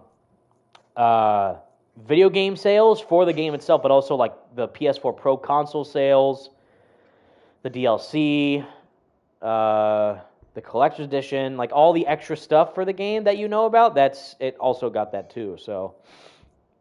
Yes. I actually didn't see this. Chris said in the chat, Evan is 100% right. Sony has nothing to actually fear, but for some reason they're in complete fear. As long as they keep making single player games of this quality, I'll keep buying. So like basically, Sony has actually nothing to fear for, but for some reason they are they completely. Well, that's what I'm talking about. Like this elitist attitude that they have right now, in the sense that they know that people are beyond hype for Marvel Spider-Man 2, and the second that they show the game, people are going to immediately spend hundreds of dollars just to put down the pre-order and buy that collector's edition, whatever, right? So because of that, they know how hyped people are. Therefore, they do not need to show anything for the game right now, or any of their other games for that matter. Like the Last of Us multiplayer, that's a big one. Final Fantasy 16. I mean, we got like a couple trailers for that recently, but not anything too big. Alan Wake 2, which is going to be dope, even though that's not a PlayStation exclusive. It's on PlayStation 5, so that's big. It also comes out this year. Haven't heard anything from that, so it's kind of weird that they wait this long to show something, but you understand that they don't have to do anything because the power is in the pudding, in the sense that people are excited to play the game regardless of what they show. So even if they show like a second worth of gameplay, like the live from PS5 ad, everyone's like, "Oh my God, Marvel Spider-Man 2 breaking news! They show a new trailer." It's like nothing. It's just a live action trailer, and we thought that was going to kick off the marketing campaign, but it didn't. It just kind of, was just there for the Super Bowl, just to kind of help promote the brand for the Super Bowl to coincide with that, but it wasn't for the game specifically. So that's more about just keeping people waiting when they don't need to, but they keep doing it regardless because they know that the games speak for themselves. Hassan says, but again, that's something that I heavily dislike about the state of where the gaming industry is at now. Yes, it's really unfortunate that now we have to basically deal with the very secretive and how silent publishers and developers are with their projects. Hassan says in the chat, Evan, are you feeling bad for the people who spend money on Marvel 7?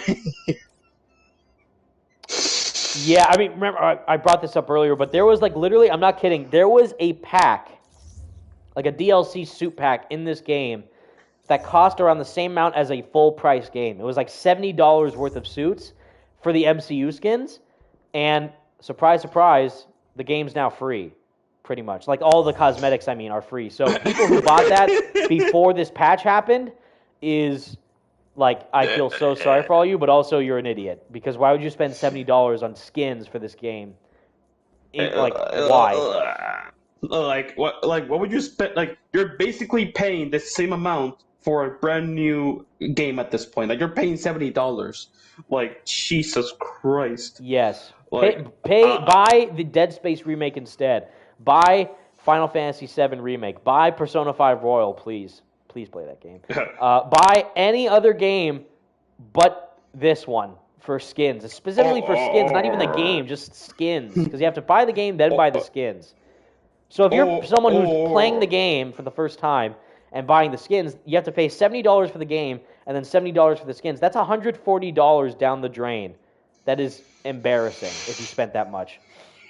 Yes. Or if you want a good game that has a actually well done live service, the live service format done well, and it's actually a fun game, play Genshin Impact. Jesus Christ. Yes, that's free to play and dope. Yes, someone said, where's Persona 6? I don't know. But they did release that recent Persona 5 X game, which if you guys don't know, because I'm a big Persona 5 fan, it's like a gacha game for Persona. And I was so upset because I'm like, God damn it.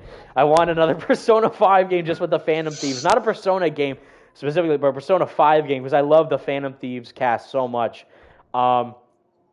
But specifically my girl Sumire, Violet, the best. But they did not. They brought them back, but it's like in this weird gacha game that just milks you for money. It's like it's bad. No. It's not good. A casual gamer, I'm sorry I missed your question. Can you please answer my question? Do you think the future of Marvel games is bright? Do you still believe Marvel games' future is in their golden age? I feel like I made a video about this, but I say yes, because of all the games that we have right now and the ones that are coming out in the future, and with next-gen consoles, because that's a big factor. With all these next-gen games honing the power of the consoles, that's a big one. So yes, and I do believe that there's a lot to superhero look games forward to in that way. And I think superhero games are probably now the best that they have been, at least when it comes to Marvel. DC on the other hand, it's It's whack. It's a mixed bag. Yeah, it's a mixed bag because we have Suicide Squad coming out. Well, actually, I don't know if it's even coming out this year because I've heard that they're apparently delaying the game to 2024, which is wild if they actually are going that far. That is insane. Yeah, for sure, that is nuts. Yeah, because it's like because I'm pretty sure like all of you guys have seen how many dislikes the Suicide Squad trailer got at the state of play. Like I'm sure all of you have seen it. So that leads me to the state of play. Like it's weird because YouTube is locked off their likes and dislikes, or the dislikes specifically. You can't see how many dislikes there are on a video. But if you check, just there's like a setting to take it off. It has been ratioed from hell and back. Like, it is absurd how many dislikes the game has because of that gameplay showcase. Like, well, it's going to be good because it's Rocksteady. You are delusional. You are delusional, sir. You need help. You're delusional. Yes, because Rocksteady, who made Arkham Knight all the way back in 2015, is not the same Rocksteady who's making this game now. They're different. It's been nearly a decade since then, and the people have either gone and gotten different jobs at different companies, or the big one, the creative directors have left. The founders of the company have left the company. That's all you need to know. Sefton Hill and Jamie Walker, gone. That'd be like saying, Evan, don't worry about Marvel Spider-Man 2, despite the fact that Brian Intihar and Ted Price have left the game. Like, what are you talking about? He's gone. They're gone. That is a bad sign. That is not good at all. Yeah. Yes. I think Suicide Squad: Kill the Justice League is gonna be dead on arrival. I think that game is already like dead on arrival when it comes out. I think that game is gonna flop even harder than Avengers was. Because it's like you have to stay connected to the internet all the time, even playing the single player stuff, which is stupid. It's all bad. Really stupid. Poorly structured and all that. Yeah, it's not a game that people want to play, first off, but it's also not a game that fits the characters of the Suicide Squad either. Like, it's just odd why they chose to do that in the first place. And also, which is a funny joke that Evan made in his Suicide Squad video, is that everyone has a gun. All the members of the gun. I love that I was able to do that edit because I'm like, I have to do, because I know exactly what to put here, and it was like, for his neutral special, he wields a gun. For his down special, he wields a gun. When he goes into attacks, it's always a gun. Like, it's because it's just shooting. Yeah, and even it's worse. And people are like, oh, Suicide Squad will be better than Avengers. Dude, you realize now that in Suicide Squad, every single character will play the exact same. They will literally be a third-person shooter with no differentiating features whatsoever. Because they have to have characters in the game that can wield a gun. So that doesn't mean, I can't wait to play as Reverse Flash running around at super speed with a gun. Because that's what he'll do. He's just going to be shooting people at hyper... No, because, I don't know how they can, include, Enchantress, or I guess Deathstroke is a good choice, but that's literally just Deadshot with a sword. I don't know. It's weird. The only two that I can see making sense using a gun will be Deadshot and Harley Quinn. Who? Deadshot, Harley Quinn, the only two that make sense. King Shark, no. Captain Boomerang, I can't believe that Captain Boomerang's main weapon is actually a gun. Amazing. It's a gun. Great job, Rocksteady. You're geniuses. Yeah, I find that wild. And they said they're going to add more content for the next couple of months, and I'm like, okay, what characters are you going to add that are most likely going to have their main weapon as a gun? Freaking Reverse Flash, freaking Deathstroke, freaking I don't know, freaking who could it be? Exactly, that's the thing. There's such a limited choice because what can you do? You have to make them. They have to limit their abilities, and they have to forcefully be in this third-person shooter genre that doesn't do justice to any of the Suicide Squad characters. So it's like, it's badly designed. It's a poor formatted choice. It's not engaging. It's going to be the same stuff that you do in this already with freaking grinding for gear and loot boxes and all this finding chests. Yeah, Terrible. Like, it's awful. yeah, and what makes it even worse is that this will most likely be one of the final performances from Kevin Conroy himself as Batman, which is really unfortunate. And the worst thing about that, you want to know what's super depressing about that, is that What? if they, so that, you know, which is weird. Okay, a couple things. One, even though that we're all currently expecting the game is going to be delayed because that's what everyone has said at this point, we haven't officially heard that yet from Rocksteady, which is weird. So they have not yet officially come out and said that Suicide Squad's delayed to 2024.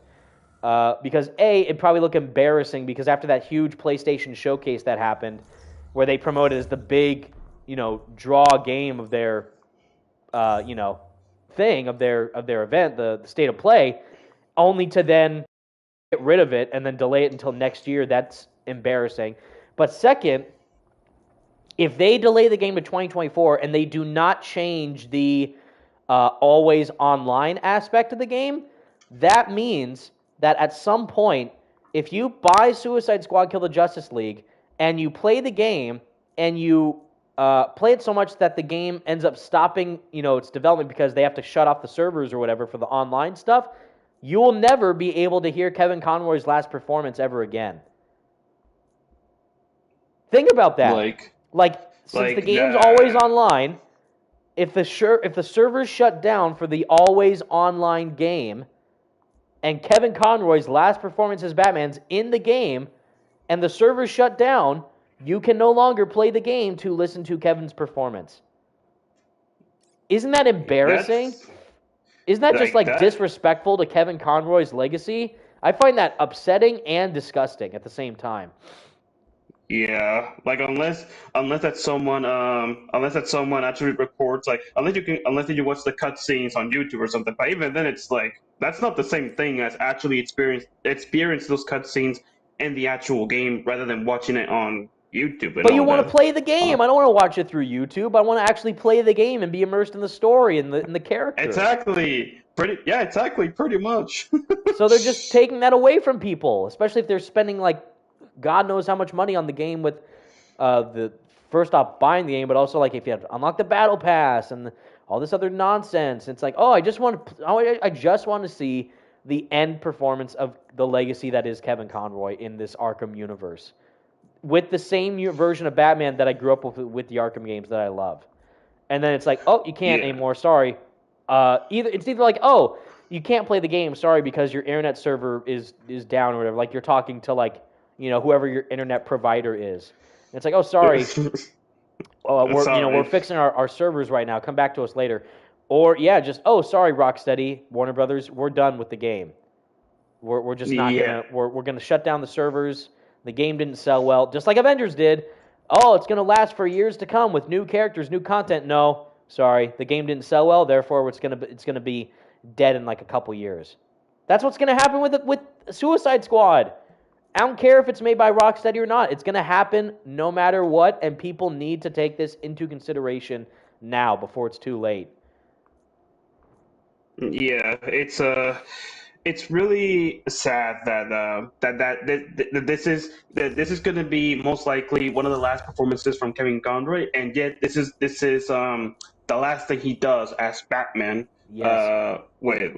In just some lackluster live service game. Also, I apologize. This whole time I was going through the nameplates. First off, because I wanted to show all you guys the nameplates for each of the characters, which you can see there's a fuck ton of nameplates for all these characters, which are pathetic and not useful at all. But I wanted to pick the best one for each of the characters, and I think I made the right choices. But now, finally, I'm playing as Black Widow, diving into the game again, in her beach bod suit, because that's what we're here for, baby. Fun in the sun. But you see all those cosmetic nameplates, you had to pay for those with real money. Or just, grind through the game to unlock them by doing the monotonous side missions. Why not just have them by completing a mission, and that's it? Now here it is. That's it. You're done. You don't have to worry about anything else. You're finished.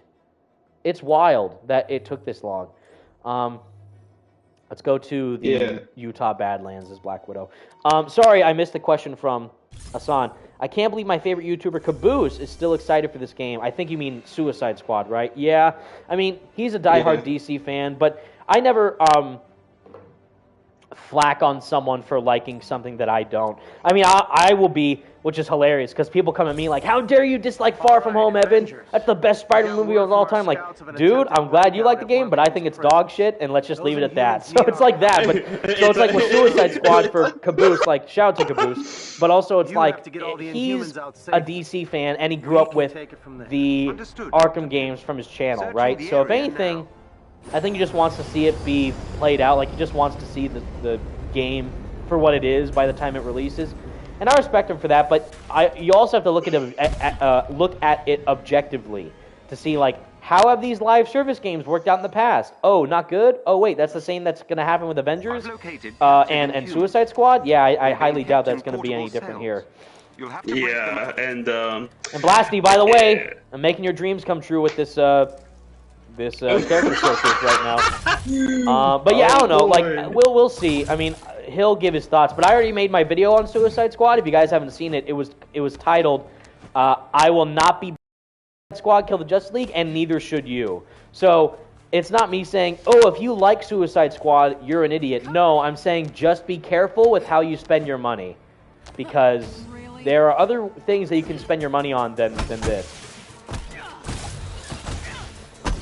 Same with Avengers. Like, if you I would say, now that this update is here for Avengers, try it out. If you have the game already, try it out and see whether or not you like it. But if you don't own the game, maybe skip on it and spend your money on Midnight Suns instead, because some people still haven't played Midnight Suns, and it is a fantastic game that you should definitely give a shot, and you will love. I guarantee you, trust me, if you guys like my channel in any way or like me in any way, listen to when I say Midnight Suns is a great game, and you will love playing it if you are a Marvel fan.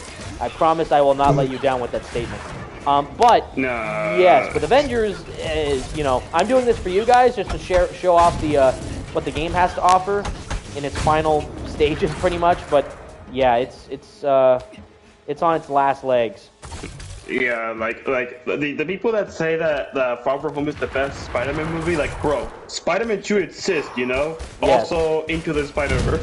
It's like, it's okay, you can tell me if you're being held hostage by Sony to say this.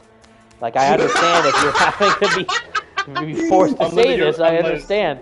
It's like that thing, like, oh, what would you say, what would you post online to let your audience know that you're in trouble without letting the captors know that you're in danger? Right? And it's like, oh, for me, it'd be like, I love Far From Home, or I love the Ben Jordan face. And then you'd be like, okay, Evan's in danger. We gotta save him right now. That's what's going on. No. You're gonna, like, the people that say that are probably like freaking like Sony chills, like the people that aren't being paid by Sony or something. Yeah, but it's like, I'm not gonna be like, you're an idiot for liking Far From Home. Like, it's fine if you like the movie, whatever. I'm not gonna hate you or whatever. But it's just like, come on, you have to understand why I don't like it, and that's it. So same thing with my whole point here is like with Suicide Squad. Like, if Caboose wants to spend his money to play Suicide Squad, knowing full well what the game is, then that's his prerogative. But I'm not gonna do it myself. Or unless the Warner Brothers sent him like an early review copy of the game or something. That is. Well, that's why, again, like, for me, like, I did not get an early review copy for Miles Morales because I was against the face change for Peter Parker. So that's why if something happens with Spider-Man 2, it's probably because I'm going to be vocal about, like, if they do something in advance, like, Venom was, like, he looks terrible, or, oh, freaking, the game looks like, you know, dog water or whatever. Like, no, like, obviously, like, I'm probably going to love seeing the game when they show more of it. But, like, if something like that is negative, like, if someone is being negative towards a game where they're trying to promote the game and market it to people, chances are they're not going to give their product review copy to a person to promote their game if it's negative. Which is why I was able to do Avengers, because I was looking forward to the game at the time. And same thing with Guardians of the Galaxy, it's just that I wasn't able to access that one. But yeah, you know. Yeah, but we all know how Avengers turned out when they came out. Yes. So. Now we are aware of how these games work. Yes. Holy smokes, Black Widow just pummeled that guy to death. Chill out. Yes. But yes, Guardians of the Galaxy is an absolute masterpiece of game. That's the game you should be paying for, honestly. 1000%. If you don't want to play the whole card game stuff with Midnight Suns, I understand that. So instead, play Guardians of the Galaxy, because that game is a bop. I sincerely don't understand how people say that Marvel's Avengers is the best Marvel team-up game ever when they have Guardians of the Galaxy right there. It's right there, dude. Like, come on. It's right there. Come on, Jesus. Play that instead. Play that instead. Like how? Like it's like best it's narrative, like choosing. Best narrative and best soundtrack, in my opinion. That soundtrack, I know Franco can attest to this. The Star-Lord band in-game soundtrack is like one of the greatest soundtracks I've ever heard in my life. Like the whole, like Ghost, Space Riders with No Names, and Solar Skies are like my favorites. Yeah, my top three. That soundtrack is like probably my top 5 favorite soundtracks ever in video games. Because it's so good how they do it with. Not only is it great musically, but it's also really narratively connected to the story that's being told with Star-Lord and his journey with the Guardians, which is fantastic. Yes. Actually, I wanted to ask you, Evan, like, what is your top 5 favorite video game soundtracks in general? Okay, well, I'm a bit biased, but Persona 5 Royal is number 1. It can't be topped, in my opinion. Number 2, I mean, I really love the Assassin's Creed soundtracks. I'd never know which one to choose because I love all of them. Like, 2's great, Black Flag's great, 3 is great. So I guess just Assassin's Creed in general, maybe. This isn't no order. This is just me saying like what's on the top of my head. Bully. Oh my God, Bully is one of my favorite soundtracks of all time. Okay. Yes. Bully's the best. So let's see. So Guardians of the Galaxy, Bully, Persona 5 Royal. I really dig the Miles Morales soundtrack. I mean, I love the first game soundtrack, but there's something about like the hip hop beats that they incorporate with Miles' character in the score itself. I really dug a lot. The Batman soundtrack's really good, like the Arkham Knight soundtrack, I mean, but I don't know if it's my favorite. Holy shit, Black Widow just blocked that guy to death. I do not know what my number 5 pick would be. Oh my God. Maybe. I know, like one of your favorite games ever, Beautiful Joe. I love Beautiful Joe. I like the soundtrack. It's not one of my favorites though. Man, Soul it's a Calibur? tough one. No, that's a great soundtrack, but not one of my favorites.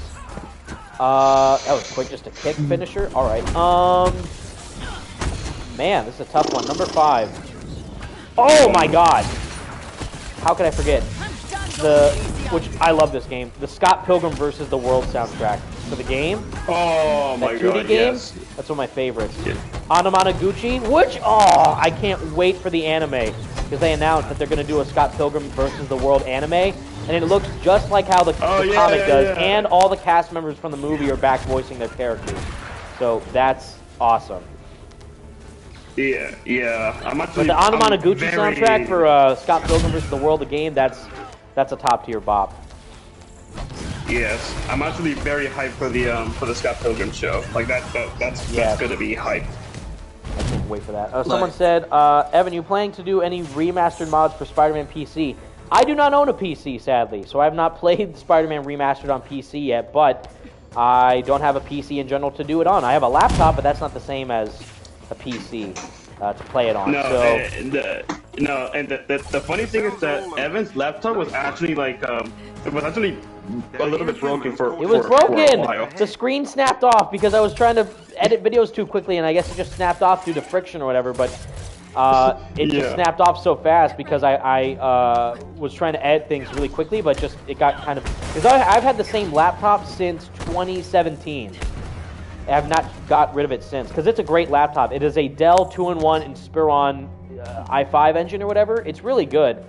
It might be a bit outdated now compared to some of the modern stuff, but I tried to get a new laptop and it didn't work. It didn't run Sony Vegas or anything, and it was whack. So I just tried to get my old one fixed, and I did. So it's pretty damn good still, and I use it to this day. But I don't have like a PC setup or anything on my headquarters, so to speak. But I also can't have one because I'm in college.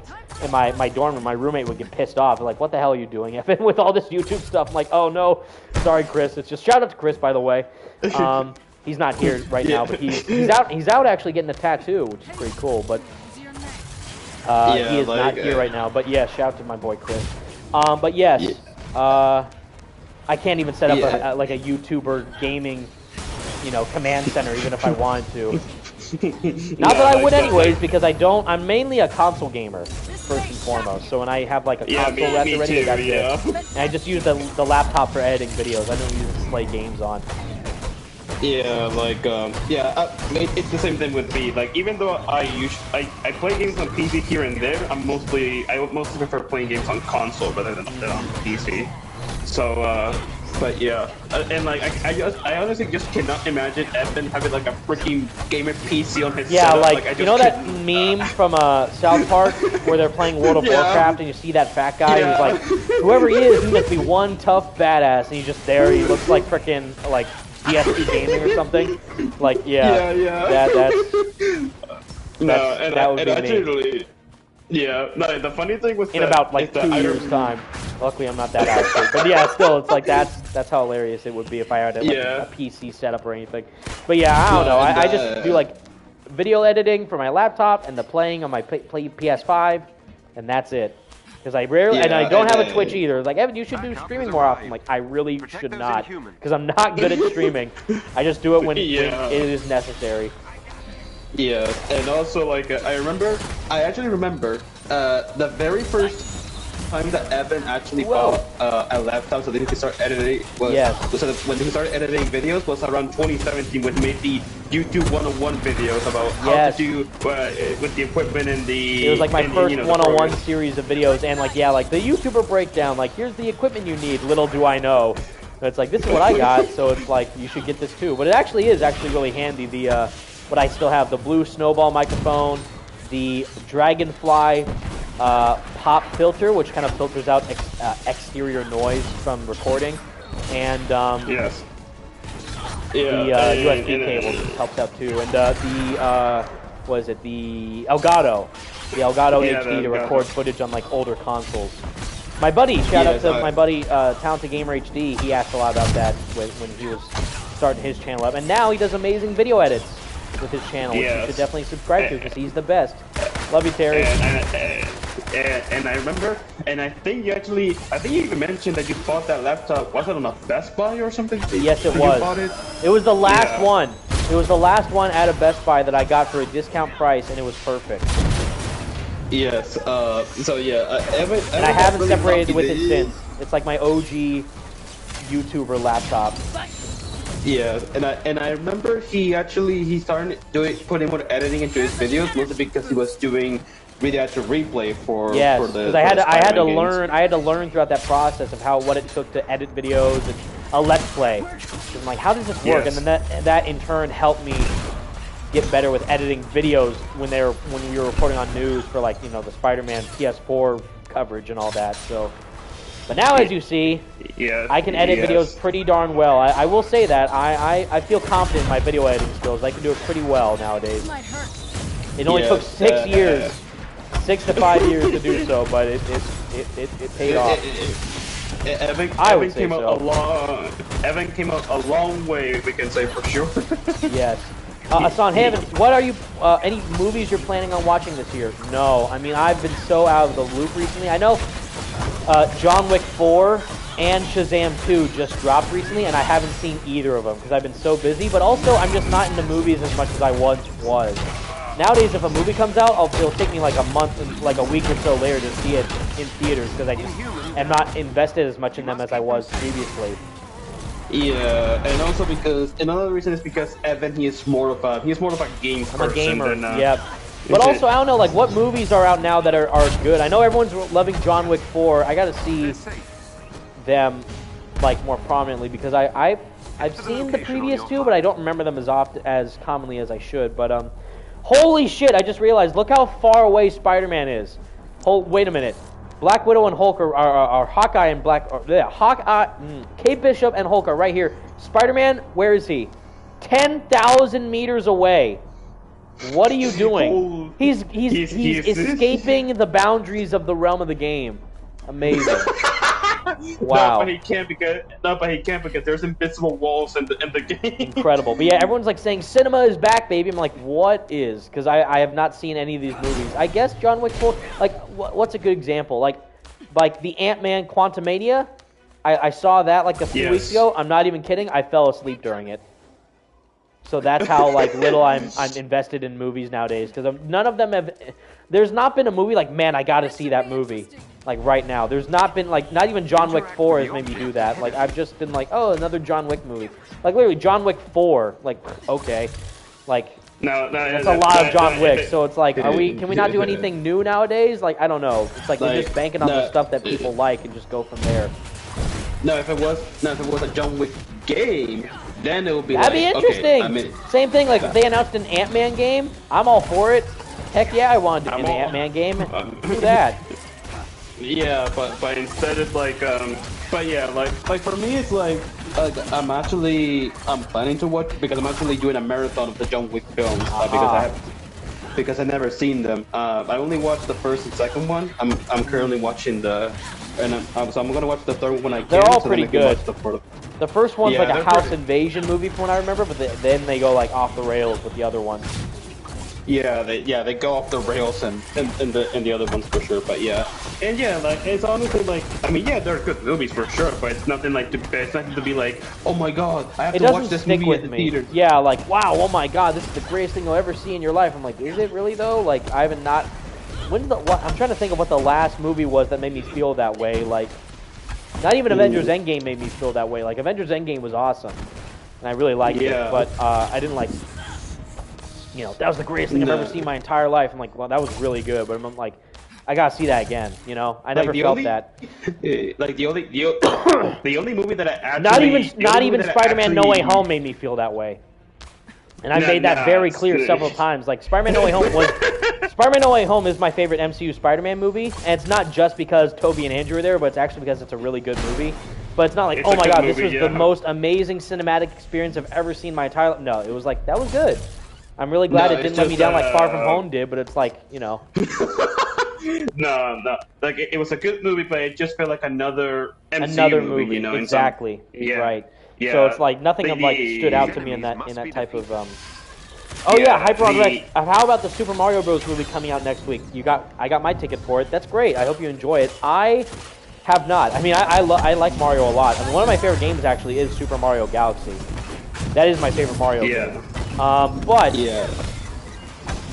I'm not too hyped for the movie, mainly because Chris Pratt, of course, but also just, I don't know, like, I haven't even seen the Sonic movies. Like, I know they're good, but I have not seen them, because I'm still, I don't know, like, hesitant towards video game movies. But I know what happens in the movie, I just haven't seen it, like, from start to finish. But I've seen clips of them. Same thing with the Mario movie. Like, I like Mario a lot. I don't know if I'm going to see the movie, but we'll see. Yeah. I mean, I love video games, so you would think that I would want to watch it, but I don't know. No, I'm going to wait till reviews. I'm going to wait till reviews come out, then I'll see. Yeah, but for me, it's like the only movie that actually felt some kind of anticipation that I actually wanted to go and see in theaters was the Batman, honestly. Yeah, that one was fantastic. The Batman was incredible. Like, that one. Yeah, and I'm very, I think you just don't like movies, bro. Not every movie needs to be the greatest thing you've ever seen in your entire life. That's true, but I also don't want it to be like mundane of an experience. Like the Ant-Man movie, like that should have been awesome, right? And I just kind of felt like I literally fell asleep during it. So you are expecting a certain amount of quality from these films, at least to enjoy you to a certain degree.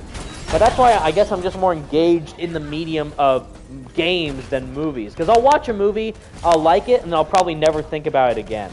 So it's like The Batman. I saw that movie twice. Once with my dad, once with my mom.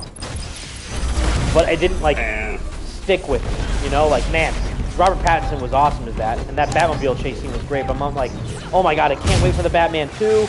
I can't wait to see that again. I'm going to break down all these scenes cinematically and all that, like some of these movie essayists do. But I liked it, and that's about it for me. So I guess I'm just simple-minded in that. But again, if you're going to make like a Batman video game, like how bad Gotham Knights was, then yeah, I'll go into like a whole TED Talk about why I love the game so much. Yeah. But actually, speaking of Gotham Knights, they released a patch for the game 4 months later. Oh my god! I saw they add some new suits or something, which is. I'm so sorry. I missed your question, Malcolm Rodriguez.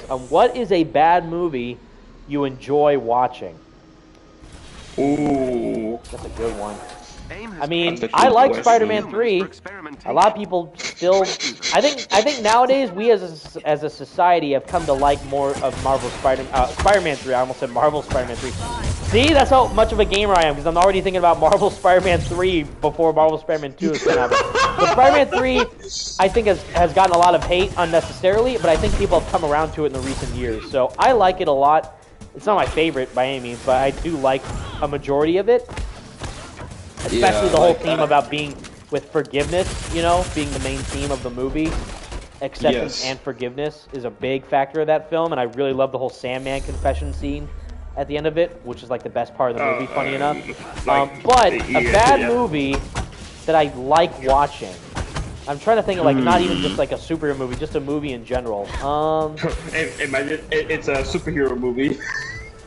It probably is, but like I'm trying to think of a movie that I saw that people love, or people hated, but I liked, that I really liked in comparison. Well, I mean, this isn't a bad movie, just to get out there really quick. Top Gun Maverick was incredible. That's a movie. That is a movie that I actually thought was phenomenal, and that I'm, like, blown away by. Like, because Tom Cruise is one of my favorite actors because of how dedicated he is to the craft of cinema, because I really respect him for that. Even though I'm not a big movie guy, I respect him for being so devoted to the film, the art of movies in general. But Top Gun Maverick was incredible. Yes. Hell yes. And that is a movie I definitely recommend that you should see in theaters, for sure. For a fact. Yeah, thank good. A movie that I didn't like, or a movie that's bad, but I liked. I can't think of, like, what about you, Ghosty? Have you seen any movies that you like, but maybe other people didn't? Like a movie that I like, but I know most people hate. That's such a good question because it's like really hard. I can think of so many movies, but it's really hard to choose one in particular. A one that people don't like. Yeah, so it's like you may now destroy the obviously I could say Spider-Man 3 because I know that not a lot of people really like. I know a lot of people don't like Spider-Man 3, but for me, I actually loved it because it was like, funny enough, that was the first movie that I've ever saw in reality, like in general. So. Oh my God! What? Yes. How old are you? Wait. Like because I saw it on DVD. Because I saw it on DVD because back then I was not allowed to go to theaters. So I see. Because I was very young, I would have been like 4 or 5 when I saw Spider-Man 3. Oh my God, yeah. you are a child. Me, I was 2007. I was 9. So maybe I was 2. Because for those that don't know, I was born in 2002. So I would have been. So I would have been. You're 4 years younger than me. Still young. I'm younger. I'm younger than Evan. Yes, that is correct. but yeah. Like, okay, the first movie that I saw in theaters, actually legit in theater, that I saw in theaters, that I thought was cool, but everyone hated, was the freaking Ryan Reynolds Green Lantern movie from 2011. Oh my God, no, I'm not a fan of that one at all. But yeah. Tough. I mean, I don't know. Like that movie. Like that movie is visually it looks cool. Okay, but everything else is just like good enough. The story. It's like I love how since then. Hey, our boy Andrew's here. What's going on, buddy? Ayo, why is Black Widow dressed like an OnlyFans girl? Because we're showing off the best skin in the game, buddy. That's what we're doing. No, I'm kidding. It's because all the skins are free. I did actually want to wear the hooded skin, but I did for the culture. I know Blasty in particular wanted to see this. Yeah, Blasty wanted to see the good parts. Leave a like to see the best Black Widow skin in the game, of course. As you should. No, but that's like nothing in comparison to the Batgirl cake in Gotham. Oh my God, is it? I don't know. I still like the Black Widow game is just. I mean the Gotham Knights Jesus, the Batgirl gameplay in Gotham Knights is the best part about Gotham Knights. So that's the only good thing it's got going for it. But the whole game itself, no, thank you. So I heard you guys talking about bad movies that you guys like. Well, I can name you. Yeah, one. bad movies that we like. I genuinely cannot think of any. That's a really good question. I can name one. I can name one. So I mean, my obvious answer would be Spider-Man 3, but that's just way too obvious. But yeah. But we're not even talking about like superhero movies and just movies in general. Even that I'm having a hard because I like most movies and I dislike most bad movies. So I don't have a bad movie that I end up liking because most of the time I will pretty much dislike it as well. Yes, I do, but. Well, I can name you one. I know some people.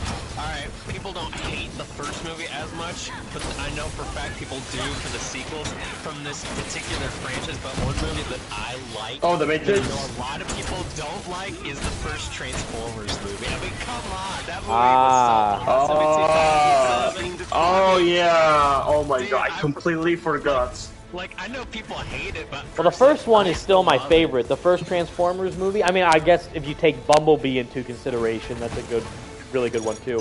But I mean, like the Michael Bay Transformers movies. I like the first one. I fell asleep during the third one, and I don't remember the second one. So, and I did not see the fourth or fifth one. they're pretty forgettable. Let's be honest. No. Yeah, Yeah, premium mind, bro. The first Transformers was iconic. Who doesn't like that? Exactly. I mean, people are kind of adamant towards the Transformers films. Me, I'm like, I don't care about them as much. Like, I know there's like that new Transformers game coming out. I mean, the War for Cybertron games were fantastic by High Moon Studios.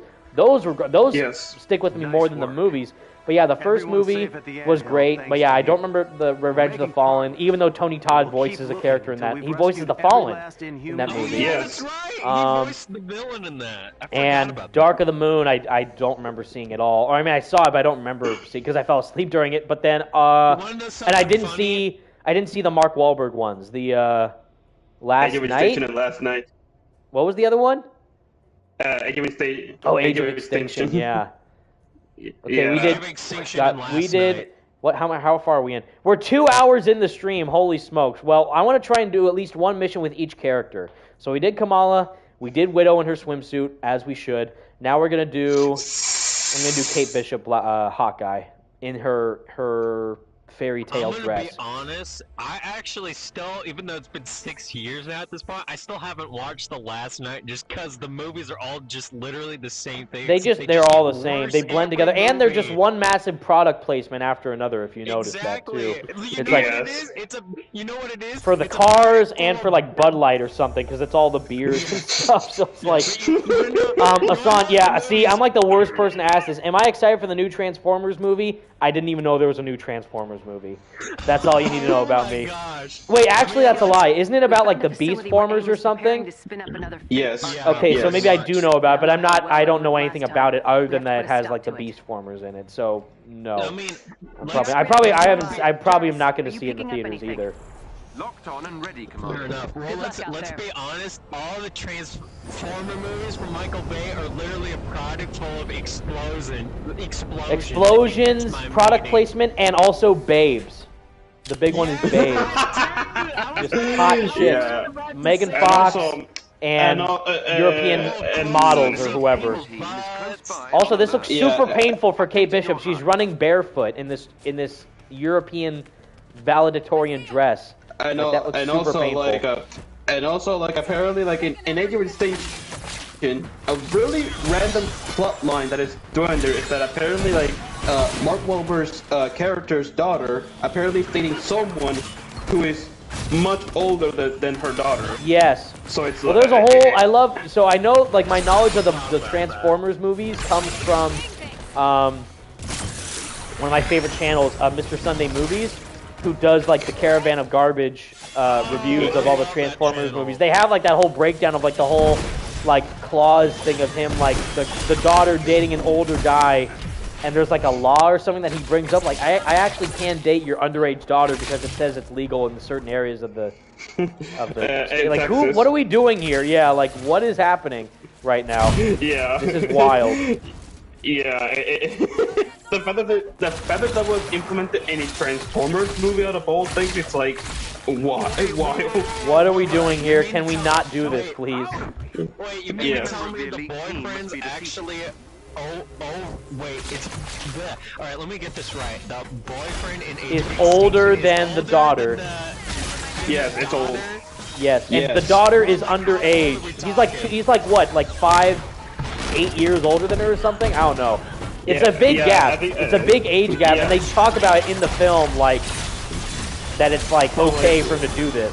And it's, like, very awkward and weird. Yeah. Is the girl, like, under 18 in the movie or something? Yes, I think. Yes. I don't know. I think she's, like, 16, maybe? 17? Yeah, but it's weird. Just Michael Bay is weird when doing stuff like this. Yeah, so it's whack. Why did they put that in the movie? I have no idea. Michael Bay, this is crucial to the plot, you guys. Trust me when I say that we need to put this in the movie. We will not be disappointed. It's like, we very much will be, Michael. Can you not be weird for 1 second? Yes. Yes. Okay, but now that we talked about bad movies that we kind of enjoy, now let's talk about a game that we don't like. Like a bad movie. No. Like I was talking about do that, but for video games, like a game that we like, but everyone hates.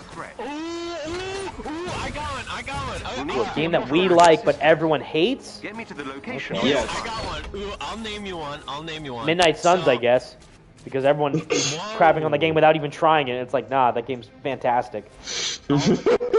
I'll name you one. So I know. I mean, it kind of depends, but I know some people love it, and I know a lot of people hate it, especially because of how a particular character is in the game or whatever. But one game, I'm gonna get some hate for saying this, but one game that I personally really like is Arkham Knight. Cause like, I love Arkham Knight. I don't know why people are talking about. I love Arkham Knight a lot. Yeah, I don't really get it. Like, sure, you can say what you want about them using the Batmobile and whatever. Yeah, like. You can't deny how good the gameplay is, and also the graphics. Like, and it's funny how a game that came out, what, like 8 years ago now, looks way better than a game that we're getting from the same developers. That being, of course, really a decade later. Yes. It's bad. Close in comparison to Arkham Knight. Like, come on, bruh. This is the same studio that made Arkham Knight, and the graphics look like this. Like, nah. Nah, this is not it. Yes.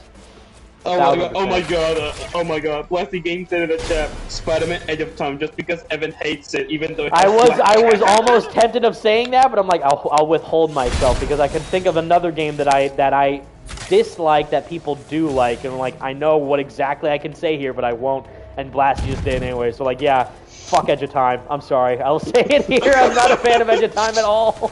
It's not a good game, I don't care what anyone says. I don't even care if you say the story's good, no it's not, I will fight you on this.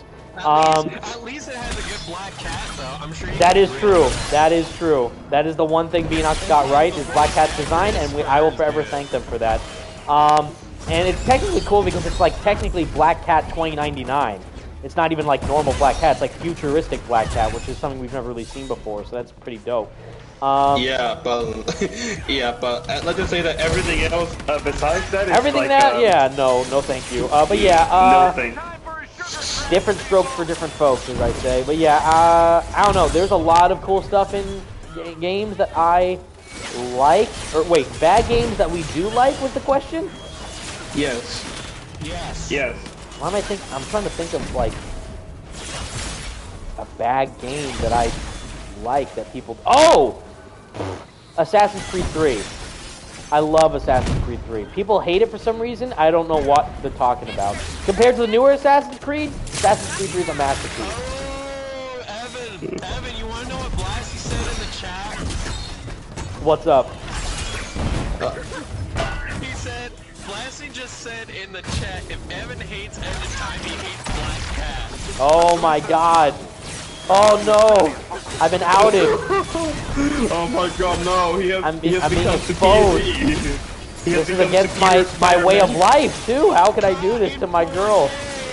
Like Evan is becoming superior Spider-Man now. He's gonna This punch is a Black Panther in the travesty face. amongst travesties. Oh my god. How could I let this happen? Oh my man, God. that is hilarious. Like- yeah, I mean, I don't know. Like, she's in the game for like a miniature amount compared to the rest of the experience, but yeah. I love how they just they put her in there, and they put her in there for fan service as well, based on how she looks. So, I think, Yes. I forget, isn't she voiced by Katie Sackhoff? Yes. Who's the same person that plays Bo-Katan? Bo-Katan and Mandalorian, that's right. So that's dope. Yes. I actually kind of forgot that she was also Mandalorian. My God. Yes. It's dope. I haven't even seen the latest season of Mandalorian. Me neither. Actually. See, that's another thing. Like, I'm so out of the loop with like the live action TV stuff. Like, yeah, I did not. I guess. Well, I've seen all the Last of Us show, but I've not seen the Mandalorian yet. I haven't seen. Everyone's talking about that Succession show. I have not seen that at all. I don't even know what that is. But I haven't seen that. And like the movies, I just haven't seen like John Wick 4 or Shazam 2 or anything really. Yeah. College for ruins me- your life, guys. Don't do it. I'm kidding. Well, I mean, it's ruining your social life. How about that? It ruins your social life. In terms of a job, Yeah. we'll see. But yeah, there's a good Last reason one. as to why I'm not I'm not in college because the college that we have here in my country is not very good. So I have another game that I like that people don't like. let's see. Lay it on us. One game I like that I know people don't like is Spider-Man 3, and I know everyone will agree with me on that. I like it more than freaking Edge of Time. I'll give it that. yeah, Spider-Man 3 is actually funny because I actually mentioned to Evan that Spider-Man 3 was the first movie that I saw like ever on DVD. In general, and then Spider-Man 3, and then Spider-Man 3 was the first game that I actually got to play ever on a video game. Well, actually, no, that's a lie. Actually, that's a lie.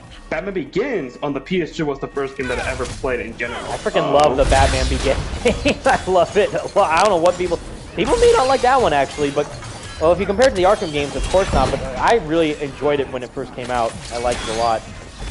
Yeah, too sad that I never actually got around to finish it, unfortunately. But yeah, like that Begins on the PS2 was the first video game that I ever played, and the PS2 was the first home console that I ever had in my life. Although I never had, I didn't have too many games, unfortunately. I only had like Batman Begins, and then I think like a Gran Turismo game or something. I had so many games when I was little, I can't even remember them. Like all the old school PS2 games that like no one even remembers nowadays, like Monster Madness and I Ninja and some like older racing games, like MotorStorm is one of my favorites too. Like, yeah, 'cause I'm a gamer, guys. I don't know if I made that clear in the 7 years I've been doing YouTube now, but I'm a gamer first and foremost. Other stuff, like why do you think I never talk about like, which I hate these YouTubers who like cover like, I don't want to name names here, but like these other YouTubers who like cover like all the Marvel news, and they don't even care about what it is. They just talk about it because they know that's what's popular. Whereas me, I don't care about the movies or the shows. I care about the games, which is why you never see me talk about like, oh, this is the newest thing for the Spider-Man 4 update for the MCU. It's like I genuinely do not care. Like, it's just if it's not Marvel Spider-Man 2, then get out. So it's like that, or like, because I'm excited for Across the Spider-Verse because I did make a little short video the other day talking about Across the Spider-Verse, but not like I didn't do it like a full-length video, you know, because I don't care about it enough to make it a full-length video. So it's like, oh, it's a little update that we're gonna get a short film in the Across the Spider-Verse movie. And oh, that's cool. What else? That's it? Okay, well, I can just do a short and that's it. But I don't do like, oh, what's the short going to be about? Who's in it? What's happening? And what's the plot? Like theorizing, because it's not as important to me as the games are. Yeah, that's why I actually recommend a really good channel that I watch for like MCU content on that called the new Rockstars. Yeah, I love the Rockstars. Well, they're great because they actually care and they do their research. When I'm talking about like what Slickmoth calls them, the grifters, who just come in, they just like, you know, I know a couple of, there's like 2 to 3 channels I can name right now, but I won't, that literally just make content about Spider-Man because they know that it gets attention, rather than the fact that they actually care about the character himself. So, and that type of stuff just makes Maybe me they're irritated. just doing it for money. Yeah, for the clicks. Yeah. For the screwball style, for the clicks. For the clicks. Yes, exactly. Yeah, but for me, I don't remember a lot of the PS2 stuff. I do remember a lot of the Xbox 360 stuff. Like I remember perfectly when I owned an Xbox 360. Like one of the first games I tried was the Xbox 360, the PS3 and Xbox 360 version of Spider-Man 3, which I remember a lot, which I remember fondly. And Better than the PS2 version, which I don't know. I don't understand the people who say that the PS2 version is better than the PS3 version. I disagree. I think that the PS3 version is the better version. Yeah, believe it or not, there are some people who actually say that the Vicarious Visions developed game is better than the Treyarch game, which I disagree with. I know people don't like the QTEs. Why do people say that? Just why do people say the wrong people. The wrong people who say it. Oh yeah, Malcolm Rodriguez. I highly recommend that you watch Always Nerdy's videos on Spider-Man games. Yes, I have. Always Nerdy's great. He does really lengthy video essays on a bunch of Marvel games. He's fantastic.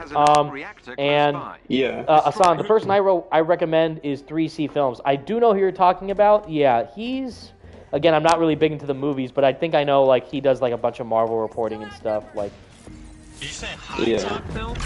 No, 3C Films. He has like a news channel for Marvel movies or just superhero movies in general. Superhero movies and TV. But of course, not the games, because they don't care about the games. They just care about the film. Oh, we got a super chat. We got a super chat. Yes, thank you so much. Premium item.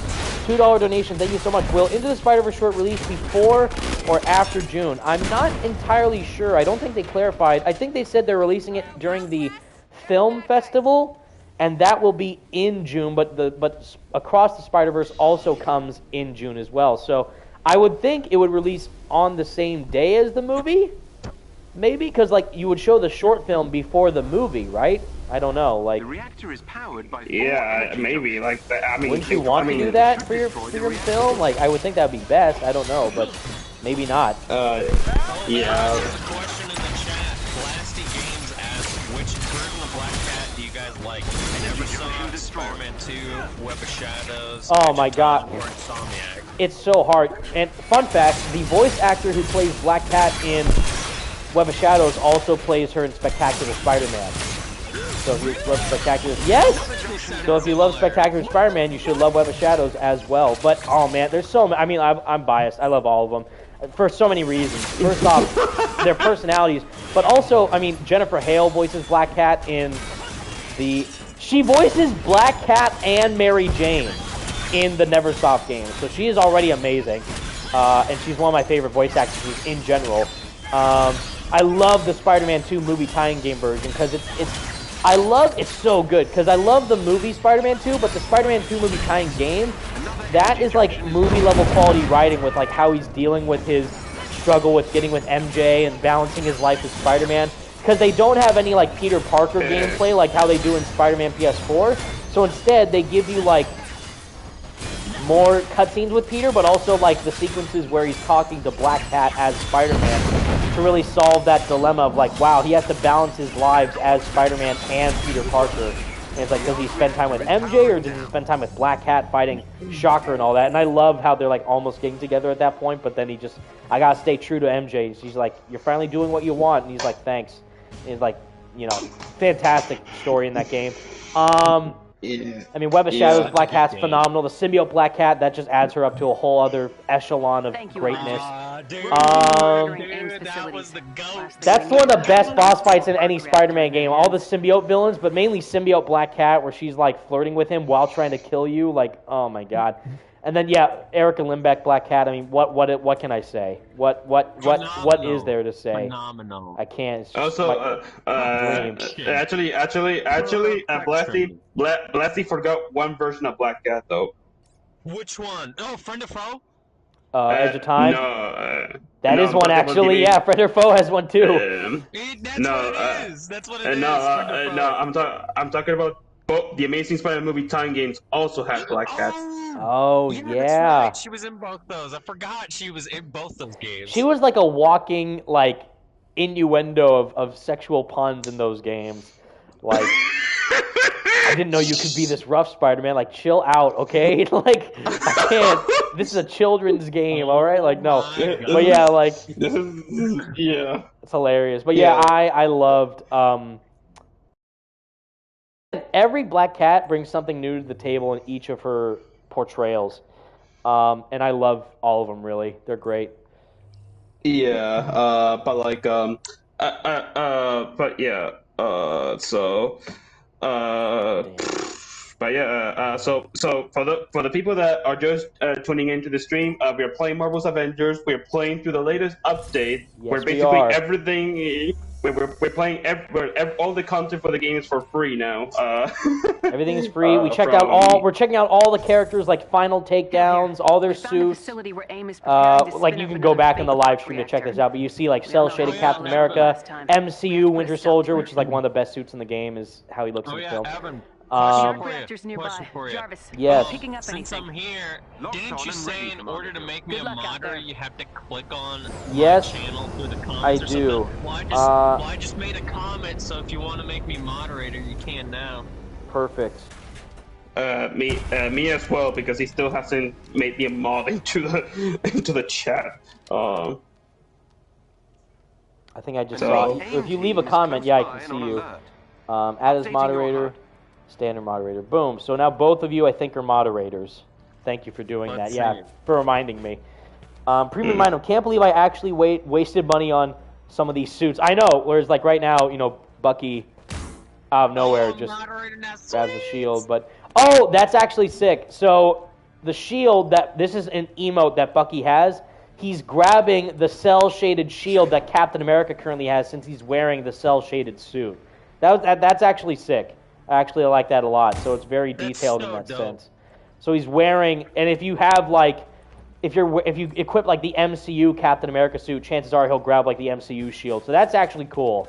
That's actually pretty dope. So again, there's some good stuff about Avengers. It's just too bad that all the rest of it's really bad. So they tried, but there's a question in the chat. Oh yes. Casual gamer asks, "Hey Evan, can you give us a few reasons why you believe the future of Marvel games is bright?" I think I already mentioned it. So it's like all the stuff with the next gen console, the power of the developers utilizing the next gen prowess, their the best potential with that. The developers realizing what type of games people want. Like, we're mainly talking about Marvel, so I don't know what the hell DC's doing, to be honest. With Suicide Squad, and I mean Wonder Woman's going to be awesome. I'm actually really excited for the Wonder Woman game, but we need to see more of that first. But a game like Iron Man is going to be awesome. Captain America, Black Panther, Amy Hennig's behind it, so you already know it's going to be great. Marvel Spider-Man 2 and Wolverine, of course. The other EA Marvel games coming after Iron Man, those are going to be like all single-player, action-adventure, story-driven, narrative-focused, third-person, not live service. I mean, what else could you ask for? That's like the recipe for perfection, in my opinion. Yes, but no, I actually want to read it. I actually want to read this one. Now that I think about it, Evan shows us all of his Spider-Man merch, but not once have I seen any Black Cat figures or posters. Where are they? I sadly do not have any. As much as I'd like them, I do not have them. But yeah, I mean, actually, in our I don't have, because there's none to get. I don't see any good ones that I would want to pick up because they don't have like any Spider-Man PS4 Black Cat figures, or the other ones are like really big statues. They're not like normal sized mini statues, like the ones that I have, like the Funko Pops, or like the advanced suit figure that I have right now in my college dorm. But there was one I wanted to get at Comic-Con, but it was too big and I couldn't fit in my luggage. But I've been trying to find that one again ever since. But I know I do have a poster though of Black Cat actually in our dorm room right now. I actually put it up on Twitter, I think, when I first mentioned that I'm going to be staying in the dorm room at SFSU, and I showed that it was the poster from like J. Scott Campbell's artwork of Black Cat breaking into a jewelry store. That's what it is, and it's like and it was gifted to me by my boy, the Initiative, Carlos Escobosa. He gifted it to me for a birthday present like a couple years ago, and I never was able to hang it up because it's so big, but I did now, so pretty Stay dope. in range of the control point. Yes. But yeah. The whole like since Evan talked about the whole like DC game situation, like I honestly don't know what James Gunn is planning to do with when it comes to the games with based on DC. His decisions literally make me so mad in so many ways. They're just not very smart, if you No. ask me, because he's trying to get here. Because from what He's coming from a filmmaker's perspective, and it's not working. Yeah, like there's no way to try and connect every media to everything. 'Cause he wants to connect the game, not just connect like the games and the movies. He wants to use the same actors from the movies and use them for the games as well. And I'm like, Yes. please, James, no. Makes no sense. Blasty, I'm over here proving Evan is a fraud. No! I have Black Cat, a poster of Black Cat, Blasty, but I don't have... I would pay for statues and figures if I could, but if they're only good ones. But yeah, that's hilarious. Evan is canceled for not loving Black Cat enough. No, but like, no, for real, I do agree with that. Like, I do think that having the same actors be on everything, It's a terrible choice. It's a terrible choice, honestly. It's like limiting creativity, and it's also lacking the amount of talent and range that some of these actors might even not be able to achieve that a mocap actor would or a voice actor would be able to do. Yeah. As an example. And you I mentioned this on Twitter, but you know you are on the wrong side of history. If you're someone who likes, and this is weird. So I mentioned earlier, like, I'm not going to tell you what to like and dislike, and I won't hate you for liking something that I don't like, but you have to realize that you are on the wrong side of history when there are literally multiple video game developers who are disagreeing with James Gunn's vision, who have said multiple times in public that they do not like the vision that DC is going with their games. And if you're someone who likes that, then you are literally the problem. Like... Wait, wasn't there someone, correct me if I'm wrong, but wasn't there someone that used to work at Rocksteady? Yes!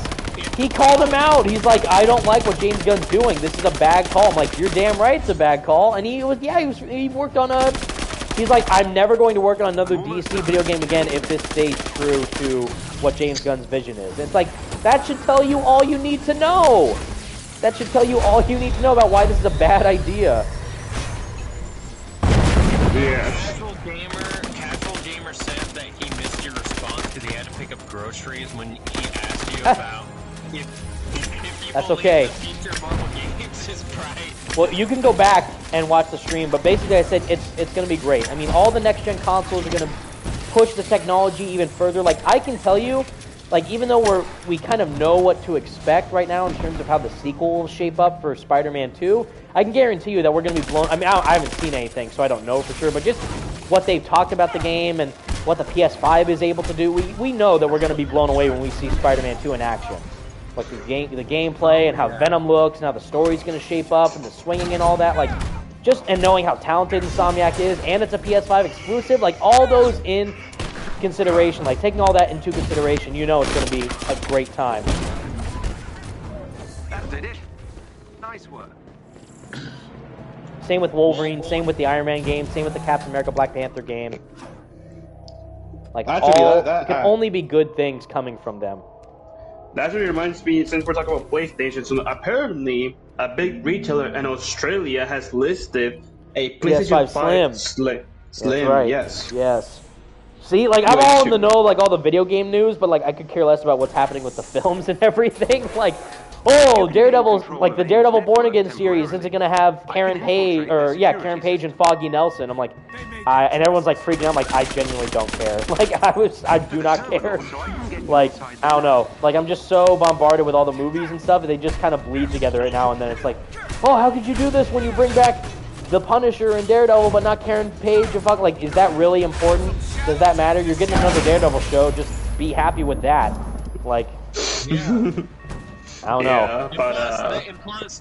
I get it, they're really important characters, but it's not like the end of the world if they don't appear in the show. I need access to And multiple plus, there's summons. rumors going around that the show's going to take place during the blip, hence their absence. If that's the case. That's probably just their excuse, though. Like, oh, we couldn't get them back. Let's just say it took place where they couldn't be in the show at all. Makes sense. Apparently, I actually heard I heard recently that apparently they did film some scenes with fucking Nelson, but they haven't made it clear on when it was filmed and who they shot the scenes with. So. You mean with the guy with the actor who plays Foggy Nelson? I mean, well, or just the character, like, oh, see what he does in the show, but maybe not the same guy. Yeah, well, it is still unclear. That'd be upsetting if they just got rid of the actor. Yeah, they filmed something with fucking Nelson, but they haven't made it clear. It is still unclear if it is the same actor or someone else. What? I hate to do this to you all. I would love to stay longer if I could, but I unfortunately have to go because I have to go back from work since my break's already up. Duty calls. Yeah, but I will say real quick before I head on, I had a blast being in the stream for like only a couple minutes, and it's always great to talk to Evan and Ghosty on these streams and just chat, of course. hang out. Thank you for joining us, Andrew. We appreciate it. It's always a pleasure to join, and yeah, I hope everyone has a good one, and I'll talk to you guys later. Thank you, Andrew. See you soon, buddy. Bye. Bye. But yeah, love you too, buddy. We'll see you next time. Love you too. Man, I don't know. Like, there's so many like things with the show that they could be doing, but that's why again we need a Daredevil game right now, please. Marvel, Bill Roseman, if you were listening, I love you, but please come on. Listen to Troy Baker. He wants to make one. Give him what he wants. Like at this point, like what's the holdup? Yeah, I like that Daredevil game is pretty much like long overdue now. Like they should absolutely make a Daredevil game, and if he wants to, have Troy Baker like play the character if he wants to do it, or have him even or I think even I don't know, not only like has to make character, he even wants to direct the game. So it's like that's even more insane. That shows how like devoted he is to the craft of the character of Daredevil, but also how experienced he is in the world of video games and as a motion capture actor and a voice actor. Like, he knows what's up. Like, he knows what to do to make the game awesome.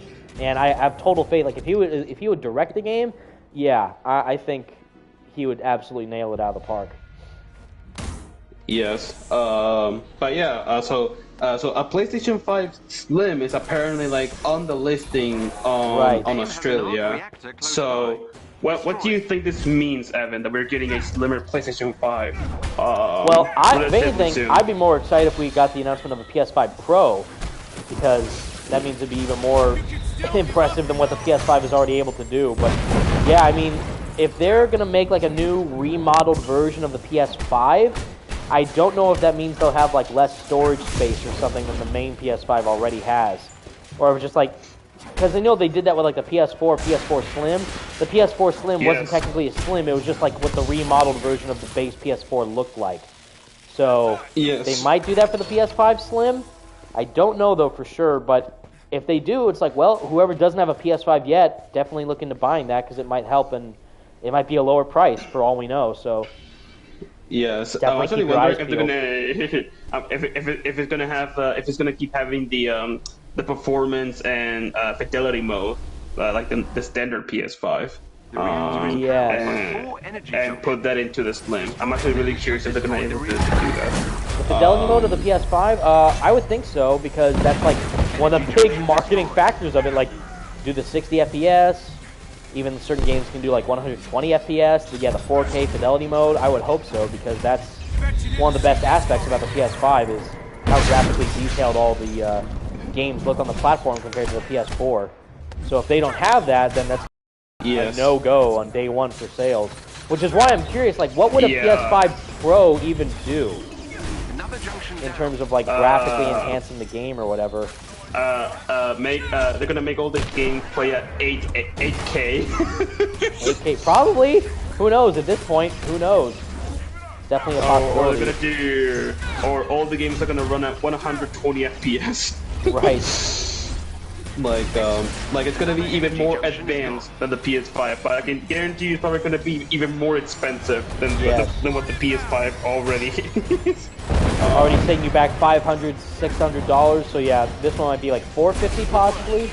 We'll see. Oh, Son, sorry. Do you think Black Cat will be in Marvel Spider-Man 2? God, I sure hope so. I mean, I know the whole Sun plot didn't come into play, and I know in Miles Morales they teased that, oh, it looks like Black Cat went straight.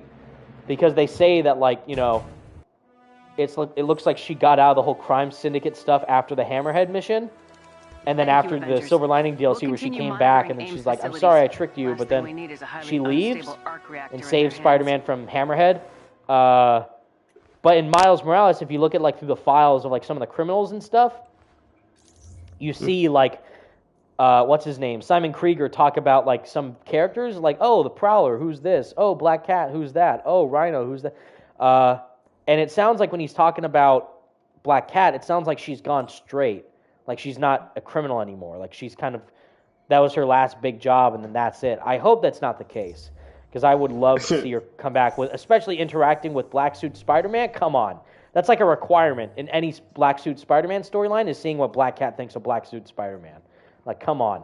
Yes, I do. Like, I like if she's not going to be in the main game, then at least I'm hoping like if they do DLC for Marvel Spider-Man 2, which I'm pretty sure they're going to do anyways. They're 1,000% doing that because this is not a spin-off like Miles, right? So this is a full-length sequel, and you know that based on how detailed the first game was with its DLC, I definitely can see it happening again with Marvel Spider-Man 2. Whether or not that means like a City That Never Sleeps DLC pack part 2, like another 3 extra chapters, or a Venom DLC, we have no idea, but I'm definitely expecting DLC in this game no matter what. Even though the game, we haven't even seen anything from it yet, I already know DLC is going to be in this game.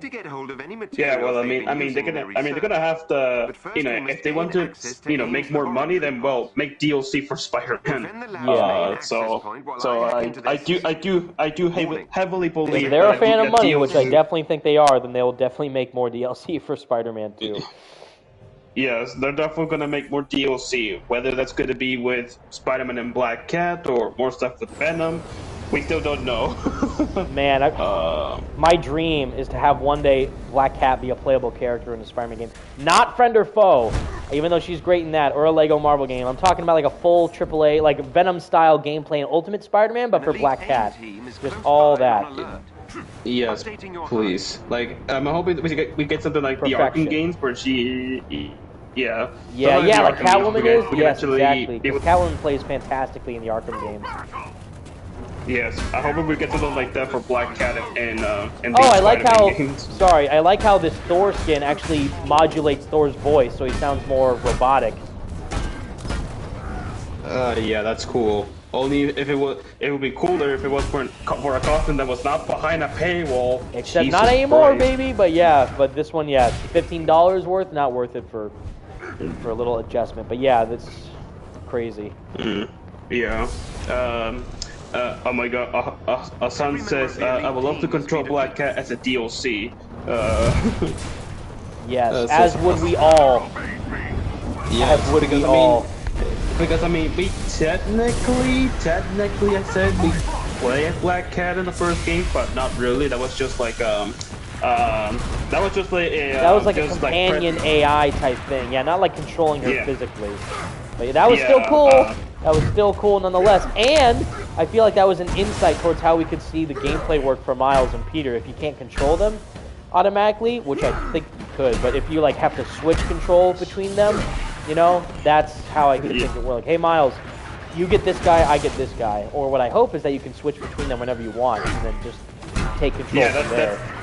That's one of the things I want Marvel Spider-Man 2 to do, is to basically do the Arkham Knight thing, where you can switch between characters. Or is it the dual play mechanic, what they call it in that? Yeah, the dual play mechanic. I'm really hoping they do that for Miles and Peter in Spider-Man 2. Yeah. And so, yeah. I'm really hoping we get something like that for Spider-Man 2. Also, Hassan says, what game are you looking for? I'm assuming he says this year, besides Marvel Spider-Man 2, obviously. What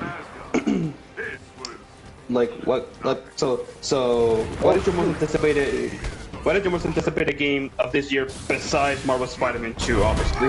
Alan Wake 2. no question. Alan Wake 2 is going to be a Game of the Year contender, mark my words. That game is going to be incredible. Remedy is one of my favorite gaming studios, period. Alan Wake was incredible, Control was great.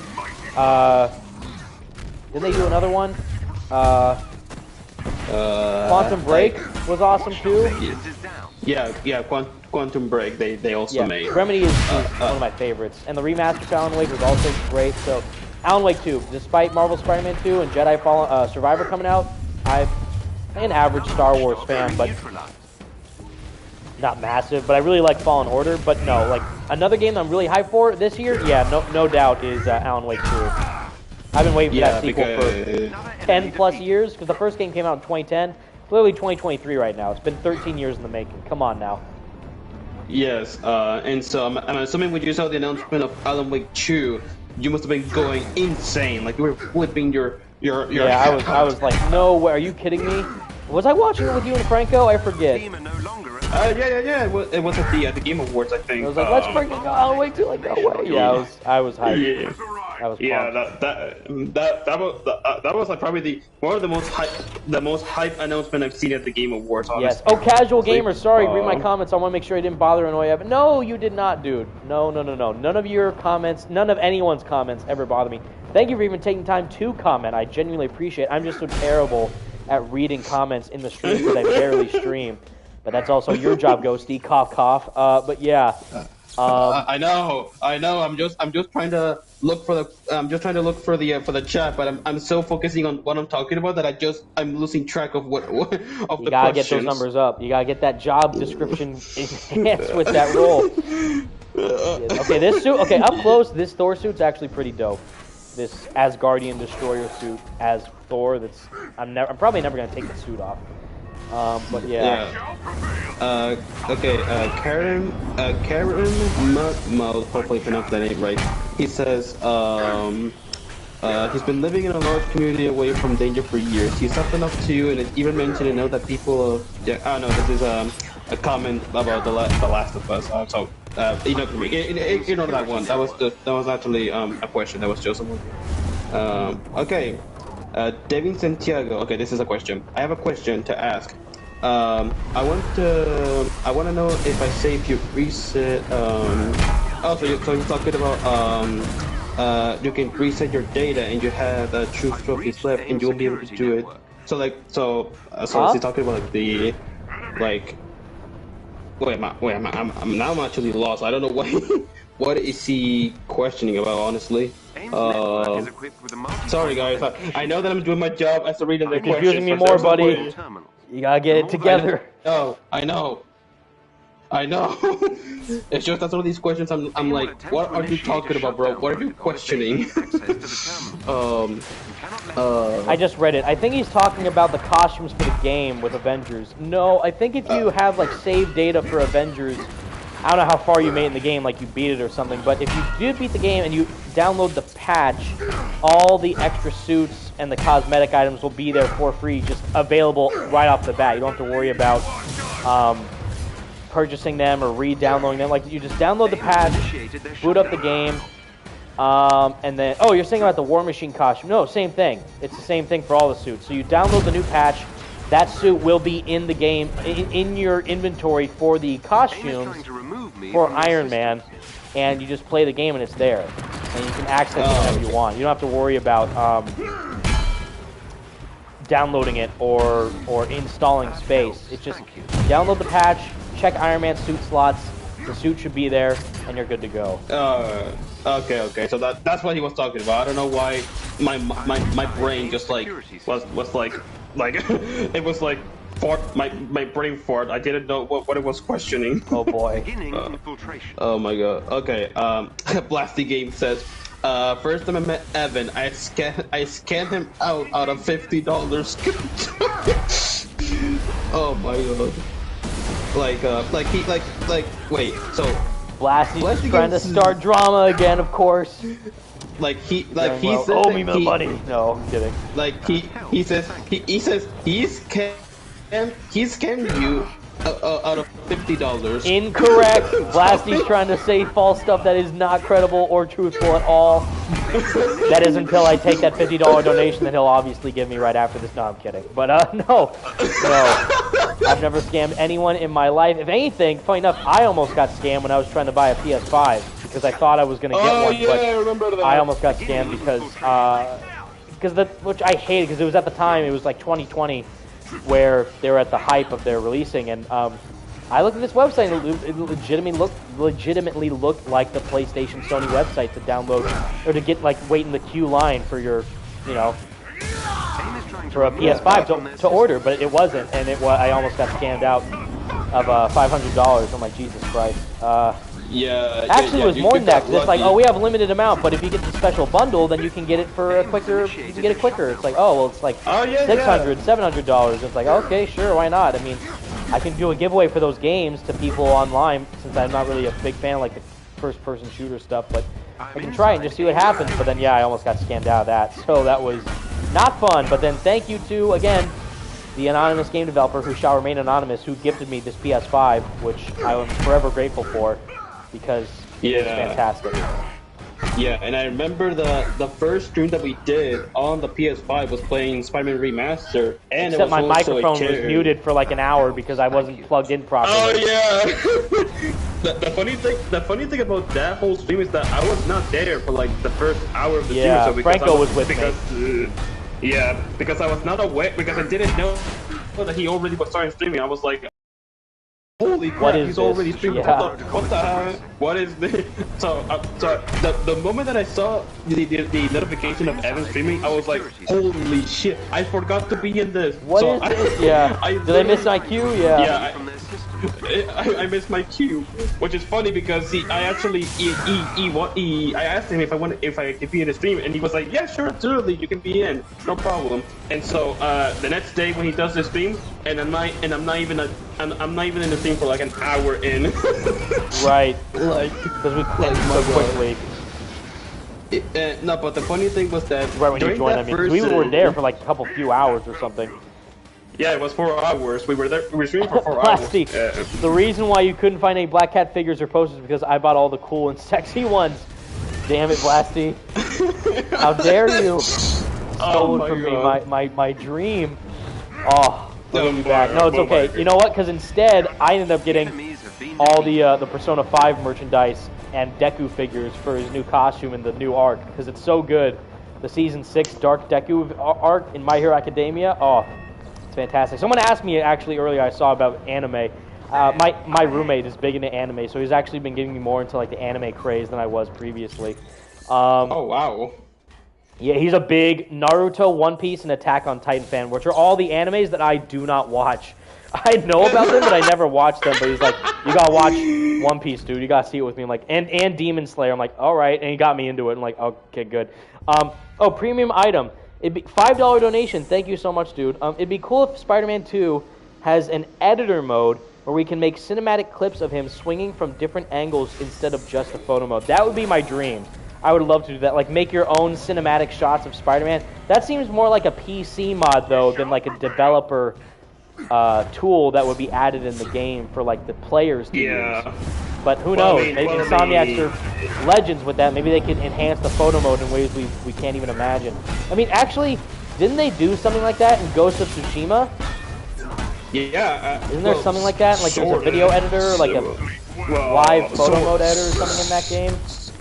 Well, sort of. I think there was, but I don't think it's exactly like that. But it is there sort of. If they do that in like Spider-Man 2, like make your own like movie-style cinematic swinging sequences with Peter and Miles, that would be perfection. That would be nuts. That would be nuts if they actually were to go that far and actually include that in Spider-Man 2. Asan says, "Hey Evan, what's your reaction if Marvel Spider-Man 2 doesn't win the Game Awards?" If anything, it better be because Alan Wake wins instead. Because I don't know, like Final Fantasy, I've never been a big Final Fantasy guy, so I'm gonna be shocked if like Final Fantasy 16 wins everything. Elden Ring came out last year, right? So it can't win anything again this year. I hope so. That's the other one. last year. That's the other game I was thinking of that won at the Game Awards all the time. It was Elden Ring, because I'm like, isn't this just Dark Souls again? What's the hype around it? I don't understand. I remember people were doing you were doing you shade because you said isn't Elden Ring just Dark Souls? Isn't it just Dark Souls again with a horse? Like, I don't know, because that's exactly what Sekiro is, but like, it's Dark Souls, but you're a ninja now. Oh, it's Dark Souls, but now it's a horse or something. I don't know. I just find that whack. No, maybe it's just me being nuts, who knows, but I don't know. Like last year was between Elden Ring and God of War Ragnarok that were winning the awards. Yes, God of War and Horizon Forbidden West got scrapped. Well, actually, God of War Ragnarok won a couple things, but Horizon Forbidden West, that's what it lost to, is Elden Ring, because Elden Ring won everything. I know, Assam, play the game first, I know, but it's just like, I'm not big into like the Blood Soul, the Soulsborne Blood Souls, the Soulsborne style games, because I've played Sekiro. Like, I've actually played Sekiro, and I'm like, I've also played Dark Souls, like, these are just the same games, are they not? Like, and I see Elden Ring, like, this really looks like all the other games they've made in the past, so I'm like, I don't know. It's a mix about whether or not I should play the game, but also what I can expect from a game like that in the first place. I mean, they have a whole genre named after them called Soulsborne games, so Bloodborne, Dark Souls, they all blend together after a while, in my opinion. Sekiro. Yeah, for me, I'm like, I played like the beginning of Bloodborne, and I never passed anything besides the first level because it was so hard. Like, Bloodborne? It takes a while, but yeah, like I made it through like halfway at least for Sekiro, and that took me like a while. But it's like, man, these are challenging. But man, Bloodborne was like, yeah. I mean, I know Elden Ring. They kind of do like a what? They Breath of the Wild you, where they just set you in the game world and then just say go nuts, like do whatever you want. So but like Elden Ring, I know that Elden Ring, a lot of people really like the game, and a lot of people really loved it. It's just that for me, I just didn't really care too much for Elden Ring, honestly. Like I was just like, okay, Elden Ring, it's just Dark Souls but open world. Yeah. What is there to be astonished to be about? I mean, it's a good game, I'm sure, but like, is it anything to be like, oh my god, this is the game of the century? Like, come on. It is a lot. Like, I know that, it's a little. Like if anything, like God of War Ragnarok, that one I can understand how some people be like, oh, this game is great, this game is a masterpiece and all that, which I have not played it yet. I know, insane. I have not played God of War Ragnarok. I will play it eventually. Just you have to. Give me patience. It's now big time. Yeah, I know. I also didn't play Horizon Forbidden West, so that's also another one that I missed. So, yeah, I'll take the L for this one for not playing two of the biggest PlayStation games that came out last year. Horizon Forbidden West and God of War Ragnarok. Yes. I will play them eventually. I will play them because I've heard they're pretty good games. They're pretty good. Yeah, I mean, Horizon Forbidden West is like one of my favorite games. And God of War Ragnarok is like, I can't even imagine what Spider-Man 2 is going to be like, because if Ragnarok improved on the first God of War game in like every way I could possibly think of, I don't know what the hell Spider-Man 2 is going to do. Like, and by the way, God of War Ragnarok and Horizon Forbidden West are both cross-generation games, and they still act and feel like PS5 games only. So it's like, my God, I don't even want to think about what Spider-Man 2 is going to do in comparison. Yes, and that game is going to be PS5 only, so like only on PS5. So imagine what they can do with that game once it's released. Yeah, it's gonna be nuts. Blasty Game says, Evan, do you read fan fiction? Oh boy. No, I do not. But he was asking about, like, I saw something about Deku on the screen. Should have played. Evan, do you read fanfiction like the MHA Izuku fanfiction? No, I do not, Blasty. No, I do not. I watch the anime and that's it. That's it. I don't dive deeper into the fanfiction with Deku fanfic. I can't stand, though, I will say. I don't read them, but I know like a lot of people ship Bakugo and Uraraka. I'm like, you're fucking insane. Like, how would you do? Why? Why would you do? Like, for anyone who doesn't watch My Hero Academia, you probably have no idea what I'm talking about. But for the people who like ship Bakugo and Uraraka, they're madmen. They should be locked up in prison. It's the same people who ship Akechi with Kasumi in Persona 5 Royal. Like, you need to be locked up and detained now, sir. You are a threat to society. No, bro. I haven't played Persona 5, but I know like some of the shipping that they do in that game. Like I know one that I've heard most was Joker with Futaba. No, the exact opposite. No, if you do that, you are a pedophile. Like, that is disgusting. Like, it's terrible. Like, in that game, he's literally is surrogate sister, pretty much. Because Futaba is, the daughter of the guardian that you have in the game. And he's like your stepdad, pretty much. Like, he's like your foster dad that takes care of you throughout the game. So it's like, it'd be dating like your sister if you do that. That's disgusting. No, like, I could never. It's terrible. Yeah, people that ship Rey and Kylo Ren need to be locked up. Yeah, exactly, Rodriguez. That's exactly. It's the equivalent of that. Like the people who ship Luke Skywalker and Leia, knowing full well that they're brother and sister. Like, what are you talking about? You're insane. What are you talking about? It's the equivalent of that. Like, you can't do the do not ships is Bakugo with Uraraka, Futaba with Joker, Kasumi with Akechi, and Leia with Luke. Like, what are you talking about? And yeah, Kylo Ren with Rey, like, that's disgusting. Oh my god. And speaking of anime, Hassan says, have you watched the Chainsaw Man anime? Yes, I have. I mean, even I put up I made like a whole. If you go on my Twitter page, but follow me on Twitter, I made like a whole AMV thing of Chainsaw Man when the season finale dub came out. Because it was that good, and I really love the sub, but I also saw the dub and I liked it too. I made like a dub AMV fan made anime music video. That's what it stands for, AMV, for Chainsaw Man, because it was actually like I loved watching. It was really good. And now I'm watching currently. I just finished watching Super Crooks, which is like the Mark Millar world anime, which is based on Jupiter's Legacy, which I actually really like that comic and show.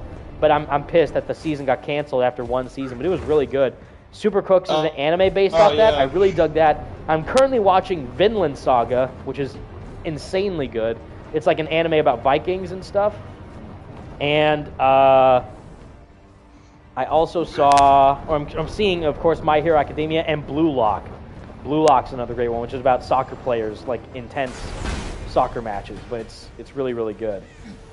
Yes, Hassan, I have seen Cyberpunk Edge Runners. I liked it. I mean, I did not play the game, Cyberpunk. I did not play Cyberpunk at all because I thought it was a broken mess. But I did see the anime, and it was pretty good.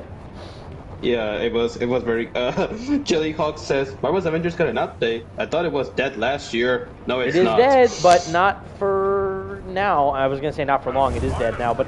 The game added like the final nail in the coffin, pretty much. Like all the skins, cosmetic items. There's no new characters, but like all the items that you had to purchase in the game that with money, they're now free. So we're checking out like all the skins for the characters, all the takedowns, all the emotes, all the nameplates. We did that earlier in the stream, but now we're just using all the characters during the gameplay to see what their takedowns are and their skins. Just to see how they look like if we were to have all the takedowns and the look at how boring this is. Like freeing a prisoner by throwing Mjolnir at 4 glowing dots. Like how embarrassing is this? Oh my god! The fact that we have to wait for because remember that this game was announced in 2017, then we didn't get any information of the game until 2019. Imagine that. What now? Oh, wait, you mean like for the first trailer for this game to now, or to when they showed it? Yeah. Yeah, like the 2017 teaser to the 2019 E3 demo. Yeah, that was wild. Especially the big hype trailer that was like, oh, this is gonna be such a revolutionary Marvel game. This is gonna be awesome, and then it just let down on so many fronts. Yeah, what I think is funny is how they promote Marvel's Avengers to be like, oh, Marvel's Avengers is gonna be the game of the century. We're gonna release content for this game for years to come. I remember the freaking. Well, I made a video about it, but the freaking head of Square Enix at the time, Yosuke Matsuda, said this is gonna outperform both the Batman games and the Spider-Man games. The Spider-Man games, yeah. Like, you sir are an idiot. Like, no. And I think even he is out of the company. I believe so because I know that someone. Yeah, because I think they said that a big head from Square Enix have left the company now. Yes. So. Well, Yeah, also, so, sadly, I think it's even reported today, like, a lot of people got laid off from, like, EA and other places, too, which sucks. Yeah, that's the unfortunate thing. And apparently, and also because apparently this is the same the same guy that was the head of Square Enix was also apparently pushing for NFTs. The blockchains and NFTs. Yeah, I hate them. God, it's terrible. Yeah. I don't know why they're doing it. It's such a poor move on not only a business front, but also just from a marketing standpoint for gamers. Because they're immediately turned off by stuff like that. So why would you prioritize that more? Yeah, thank goodness that he got laid off, so he's no longer the head of the company at least. So yes, that counts for something at least. But yeah, it's just really unfortunate because because you can tell that this game was trying to be something like on the same level as like the MCU movies. Like, oh, this game is gonna be like it's gonna have an epic story. It's gonna have epic gameplay and all that. Even though we haven't even seen gameplay of the game, and they're trying to make it look like it's gonna be it's gonna be the biggest thing that gaming industry has ever seen. When it's like. I think you're over. You're way overestimating here, Bucko. Yeah, like not even close. Yeah, you're like overhyping yourself with a game that we haven't even seen. You're shooting yourself in the foot because you're over hyping expectations and letting down people who are actually genuinely excited for so many reasons. But yeah, it's just not good marketing at all. Yeah, and let's think about this. Okay, I'm sorry. I'm gonna leave this mission because I did not expect it to take this fucking long to find these prisoners for Thor flying around. But we did enough of Thor. Lady Thor is the exact same as Thor. We did Winter Soldier. Winter Soldier is pretty much Captain America. Who else do we have? We have Spider-Man. Oh my God. We have Hulk. We have Black Panther, and we have. I mean, we also did Hawkeye. Hawkeye and Kate Bishop are the same. Winter Soldier, Captain America, they're the same.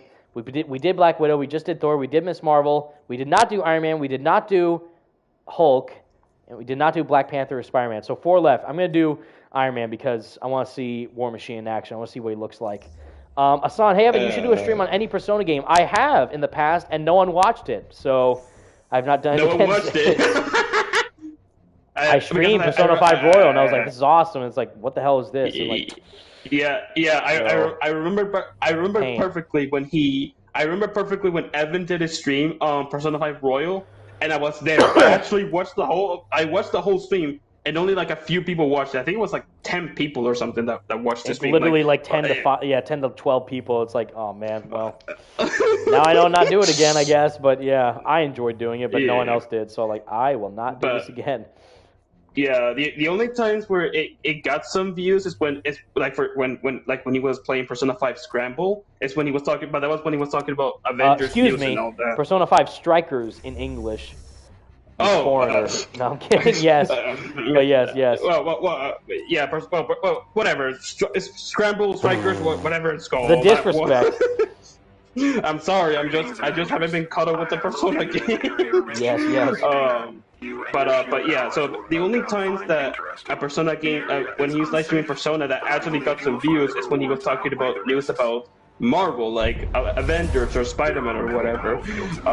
Those are the only times. But like other than that, it's like no, like barely people watched it. No chance. Even though I love it, but no one else does. But that's okay because I'm not a Persona channel. I mean, I've done quite a few videos on Persona 5, a lot in the past, but they don't do too well. I put them out there because I want to put them out there, not because I care about what people watch. I mean, one of the videos that you actually put the most effort in was your video essay on Persona 5. That is hands down the best video I've ever made, which is hilarious because it's not even a Spider-Man video, but it's a video about Persona 5 Royal and Dr. Maruki being in the game, being literally the best character in all video games. Oh my God. Yes, Blasty's calling you out too. He's gonna strikers, you uncultured swine. Look, Evan, look, Blasty. I will play those games eventually. Just give me a chance. He says, 5 years later, not touched it once. Oh my God! Well, I'm kidding. Although you should definitely play it because it's a great game. You're not far. Yeah, I know, but like you're not far off. You're not far off from the truth. Yes, I know. Trust me. I'm the same way with like movies or games that I don't like. Play Resident Evil 4 Remake. And it just came out. I'm like, I'm not a big Resident Evil 4 fan, but then like 5 years later, I'm like, I'll try that out. It's like, oh, I'm kind of late to the party on that one. Like for example, like I didn't get into Jedi Fallen Order until last year when I finally bought it. So that's and that game came out like in 2019. So like I came late to the party, but hey, better late than never, I guess. Yes. Oh, and another game that I got into last year was Titanfall 2, a game that I've been wanting to play for a while, which was really good. Titanfall 2 is actually that is the one first-person shooter that I actually do genuinely love. Titanfall 2 is incredible. That's actually one of the only first-person shooter games that I actually like because it actually had a campaign story that I enjoyed and all that. And the mechanics were super fun. 2 was actually really good, and then it was super fun. Asan, I love how he's mentioning this. Asan, well, you should do a stream on Genshin Impact. I also have. I've done several of those, and I've kind of like misled people, like, oh, talking about Marvel games and what's happening in the news, and I just play Genshin Impact instead of like Spider-Man or Avengers. Because Genshin's good. Yeah. Genshin's fun. Yeah, Genshin. Yeah, there was a time. I think it was in 2021 where Evan was just playing Genshin Impact in most of his streams. I still. Oh yeah. Well, in my streams I did for sure. I still play Genshin to this day. But yeah, in the streams specifically, yeah, I play Genshin a lot. Just like there was a lot of content. I had to level up my characters. There's a lot of things to get through within the game's like systems and stuff. But man, it's addicting for sure. Yeah, that's a live service game done right. That's how live service games should be, with added content for free. You can pay for it, but only if you really need to. You can just get stuff by playing the game, and you're good. Like, granted, like if you're really into the characters and stuff, then you probably will end up spending money to like try and get them quicker. That's what a gacha game is. But all the content that you're getting in comparison to that is mind-blowing. Like it's unbelievable how much content they add into the game for free, like for no profit. Like they're banking on you wanting to pay money to try and get the characters that you want, but that's not mandatory. Yeah, I know that some people actually went out of their way to actually spend from 100 to like freaking $500,000 or something just to get the characters. Oh yeah, they're wild. Yeah, I'm not like that at all. I just play it for fun. Out there, they're crazy. Like, I gotta spend $100,000 on this one character just to get this super cute anime waifu. It's like, whoa, chill out, dude. Go out, touch grass, please. go. Just stop playing the game for a little bit and go out get out of your house. Touch some grass, please. Exactly. Get some fresh air. That's all you need.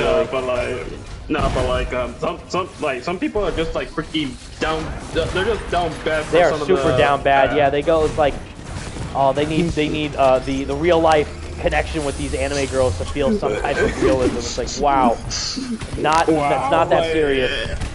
It's not that serious. No, and unless the only reason I would understand if you do it because that character's being played by an actor that you actually like. Because I know that some people actually do it because some of those characters are. I love this actress who plays this girl. Like, okay, is that all it is? Yeah.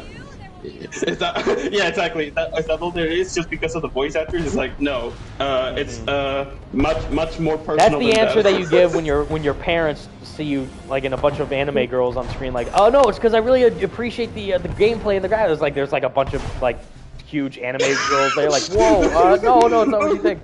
No. But for me, it actually is like the gameplay is good because the live service elements actually connect to the story and the gameplay in a meaningful way. The environments are gorgeous. The soundtrack is phenomenal in that game, and the combat's super fun. It's really good.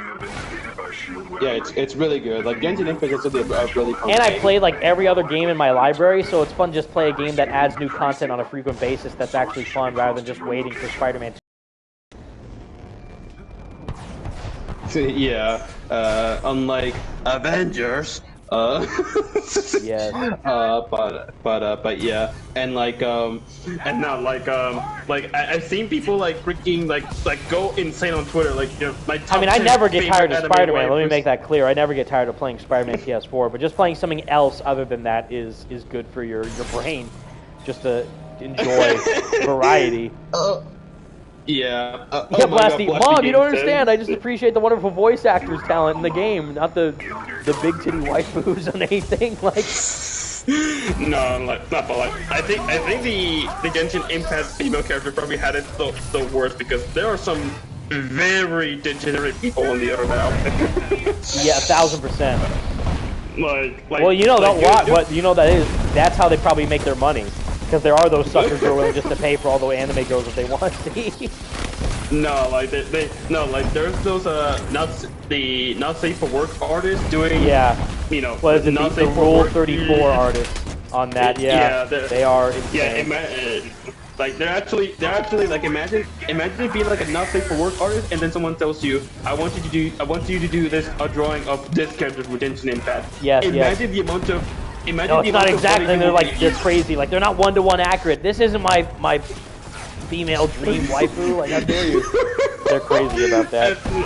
Yeah, but like, nah, bro, but like Genshin Impact for real actually has some It's really voice good, actors. and it's free, Like- so you're not wasting time, or you're not wasting money if you try and spend time on it. But it's really good. I recommend it. Yeah. Same with Persona 5 Royal. That game is not free, but it's a masterpiece. So definitely buy it just to get more Persona 5 games, which we are getting.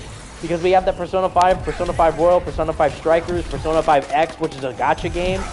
So, my God. And also I'm getting destroyed right now. And potentially Persona 6, but I don't think that one is going to include the Phantom Thieves, so yes. Probably say goodbye to the Phantom Thieves. I'm gonna be mad, yeah, because I don't know how they can top. First off, I don't know how they can top the cast of Persona 5, but I also don't know how they can top the story of Dr. Maruki as a villain. It's like, what can you do, like, in comparison to what you've already done? How can you perfect perfection? I don't understand. It seems impossible. Yeah, because for those in the stream that don't know, Evan, he's a big fan of the Phantom Thieves. Like, he loves the Phantom Thieves, like know the character in fiction. Wrong, Spider-Man. But also, no, just the game itself is just fantastic. Well, the story mainly, like, you can't speak for me because you've never played Persona 5, but you play it for yourself, then you'll understand why. Well, I mean, that is true. Like, you have to be cultured. like, you have to become cultured and to be. understand why it's fantastic. That's why you see Like, me, like, yeah. on Twitter retweet a bunch of, like, Persona 5 stuff, because it's that good. I love it. Especially if it's with Dr. Maruki involved, then yes. Yes, I can confirm this for sure because Evan sometimes on Twitter he would just retweet stuff about Persona 5. Yes, but and it'll be like, for people who don't know why I do that, they're like, what the hell is he doing? But for people who do know me, it's like, yeah, Persona 5 is my jam, dude. I mean, even even some of my videos, you see or you hear, I would hope, you guys take notice to this. In the background music of some of my videos, I use Persona 5 music instead of Spider-Man music. Oh yeah, That's how good it is. Yeah, that also as well. And the few who notice, trust me, I noticed you who noticed me. I appreciate you. So thank you for letting me nerd out. Yeah. Yes, absolutely. But no, like the only thing I know from like is because I also just really like the voice actors that are play the Phantom Thieves, Yes. like Erica Lindbeck, like- Jeremy Lee, Erica Harlacher, Cassandra Lee Morris, Matt Mercer, Like- Max Middleman, Xander Mobus. You already know me. Like, I'm already in the know. Robbie Damon, Xanthi Quinn. Oh, my boy Rip Billy Kometz. My one and only man, my main man, Rip Billy Kometz, who voiced Dr. Maruki, sadly passed away like a couple years ago due to colon cancer, but legend. Yeah, rest in peace, legend. Like people say, oh, I'm excited for Grand Theft Auto 6. The culture people, we're excited for Persona 6. Yes. Meanwhile, I'm just like, can we get Persona 5 Royal Part 2 or something? Like, see more Kasumi and more Maruki back. I don't want to let go of them. Oh my god. What is it? Blazing Flame. Can you read me what he said, Ghosty? Yeah, sure. Evan, many people, including me, want future Spidey games to have suit customization and suit creator. Do you think it will ever happen, or do you think it is a daunting task that is hard to achieve? Here's the thing. That's a great question. You know what's interesting? Insomniac have already proven that they can do it because there's literally suit customization in Sunset Overdrive. You can literally customize your character however you want. Now, granted, I know Spider-Man's very different from just a custom character, but just imagine, like, you know, oh, I want to change the shape of the spider logo. I want to change the shape of the lenses. I want to change the shape of the web pattern. I want to change the color difference. You know, all that. Like, they could do both. Like, which is why I was shocked in Miles Morales, where they have a new game plus mode and a level select. Usually in most games, it's one or the other. Usually in games, it's like, oh, you either have a level select, like a chapter select, or you can do a full new game plus playthrough from start to finish, like in Spider-Man PS4, which is what it is. Like, oh, you get new game plus mode, that's all you get. But no, Miles Morales, they do new game plus mode and a level select. So I think the same thing could happen here with a suit customization. They could do like comic accurate suits from the comics, of course, and the films, but also do like maybe customize your own Spider-Man suit. Why not? Yes, absolutely. And also, like, actually, since someone brought up GTA 6, can you imagine how insane it is that someone actually leaked like alpha gameplay of Grand Theft Auto 6? That is like, wild. I still can't believe that happened, and that it was actually this is a fake. No, there was real life, actual GTA 6 gameplay, fully unedited, like developer dev kit on like. Whatever, but before pre-alpha is that level of gameplay, like super early in development GTA 6, but it was real GTA 6 gameplay, so that was crazy. It's insane because you're so accustomed to so many years of like, you know, fake Grand Theft Auto 6 trailers and gameplays and all that for something to the fact that this came out and it's actually legit, like actual like early development of Grand Theft Auto 6 gameplay, it's like what and like in what world we're living right now. What is happening exactly? Like, is this real life? I guess so. I also just realized I probably should have done a nighttime mission while wearing the Spider-Man Noir suit. Actually, no, because you can see it better in the daytime than the nighttime. But this might be how long? Oh my god, we've been streaming for over 3 hours, so this might be my last mission, guys. I gotta go. I don't have to do anything today. Luckily, I don't have class, but I do want to make lunch because I am hungry. But yes. And I also feel really sad for those Rockstar employees. Like, imagine like how like disappointing it must have been for them that gameplay of their game, like an early gameplay of their game, got leaked on the internet. Like, like they just showed out of nowhere. Like, wow, that is a shame. Like, imagine if that happened with Spider-Man 2. That would be upsetting for Insomniac, no doubt. Oh yeah, Blasty. Oh my God, yeah, I've seen the Bill Clinton kid from the Game Awards. He is everywhere on Twitter. He's been everywhere. It's crazy how frequently he's been popping up all over the place. It's hilarious. the kid that he's only known for like the I want to give a shout out to Bill Clinton or something like that. I forgot what he said. My Orthodox Rabbi Bill Clinton, as he said in the Game Awards. But yeah, that was nuts. And he's now, I don't know if you've seen it, Ghosty, but he's like in interviews with people. He's like popping up in the middle of the street. He's in baseball stadiums. He met up with like Denzel Curry or something. Like, I don't know what's going on, but yeah, he's all over the place. It is nuts. Like the kid learned the teleportation method from Dragon Ball. He's just going whoosh, everywhere. Whoosh, he just pops up out of nowhere behind someone. Whoosh, whoa. Oh my god, that kid went from being the kid from the Game Awards to now just being the kid that appears everywhere. Yes, all over the place. Oh my god, it's funny. It's really funny. Oh my god. Whoa! Glitched out. Spider-Man, in a classic Avengers style, glitching out through the floor, as you'd expect. Oh my god. Oh my god, Hassan says he should be in the next Game Awards. He should. You should be Summer Games Fest. Just bring him back and just have him pop up and have him reveal the trailer for Spider-Man 2. Why not? At this point, who knows? Anything's possible.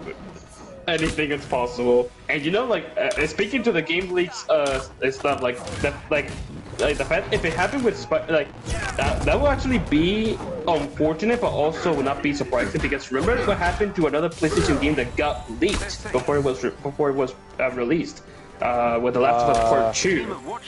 Yes, that was also crazy because that was like one of the most excited PlayStation exclusives like that people were looking forward to, myself included. But then when it leaked and then all that stuff came, I'm like, oh my god, no! Like I still have not played The Last of Us 2 because of how bad I think the story is. But yeah, that was another big one. Like Last of Us 2, GTA 6. I don't know who. Like it must be like the entire Sony employees who are safeguarding Marvel Spider-Man 2 because we've heard nothing in a year and a half worth of how long it's been in development. We've heard zilch about that game at all. Yeah, even Tony Khan, he could very well say the story at some point, but he's just like saying, "Oh, it's gonna release this month, market this month," but no story details at all. No info about where the narrative's going, how long it's been since Miles Morales, like in terms of the years of the game's universe. Like other villains besides Kraven or Venom, even though Kraven hasn't been officially confirmed yet, like we pretty much know he'll be in the game. Like it's crazy. So much secrets for that game. It's wild. Yeah, like it's actually funny how like the only thing that they have revealed of that game was the potential release date, but nothing from the actual game itself. Yes. Like no story details, no gameplay details or anything. All we know is that the game is potentially coming out in September of this year. Right. But no like actual like critical like game. Yeah, like that's not even a leak. That's just like his assumption that it would happen. A leak is like an official plot point that or a gameplay mechanic that's not been disclosed to the public yet in an official manner, but has been shown off through hidden means. Like the Marvel's Avengers gameplay was leaked when it was first shown off behind closed doors. That was leaked like a day after E3 2019. And people were like, what the heck is this? Because they didn't like how it looked. That's why they showed it off behind closed doors, because they knew publicly that people weren't going to like this. Yes. That was also another thing about Marvel's Avengers that I think it led to the game not being as good. Is them being so, how can I say, secretive with the gameplay of the game, like only showcase it to like behind closed doors and like specific conventions. Like it took like the game revealed the gameplay until like I think it was like August of 2019 or something, where they actually showcased gameplay of the game. And by that it was like 2 months after E3, which was like insane that it took them that long to actually reveal something for the gameplay. And even then it was not even like, oh, like, you know, it wasn't even, and that wasn't even like that was like, I think it was like they just kept showing the A-Day stuff over and over again. It's like, are we done yet? No, we'll just keep showing it all over again. Like, why? Yeah, and that wasn't even like the official version. That was just like a demo, like an alpha version of the demo or something. Like an early build. So like it wasn't even like the official. It wasn't even like the complete version of the demo just yet. And yet we're still going to showcase A-Day and all of our other presentations of the game. And it's like, are you kidding me, Crystal Dynamics? What do you keep showing me A-Day? It's like at this point people were just memeing the game for calling it Marvel's Avengers to just be Marvel's A-Day. Yeah, that's it. Yeah. So, that's why that's the only thing that they really leaked was that the A-Day gameplay. But like Spider-Man 2, even Spider-Man PS4 and Miles Morales not leaked anything really. Yeah. I guess the leak was the Doc Ock thing, but that wasn't like. But like no one saw what he looked like. It's like, oh, they just kind of let it slip that Doc Ock might be in the game. But even then, we didn't know to what extent, what scope and scale of it. But like leaking, like Aunt May dies, Venom is teased at the end of the game with Harry and the symbiote. Like none of that, none of the crucial stuff was leaked at all for any of these Marvel games. Yeah, it's like, well, I mean, for Spider-Man PS4. The leaks were starting to going off, but it wasn't until close to the game's launch, like early September, and so and I will say, like in case if the game does come out in September, which it seems like that's going to be anyways.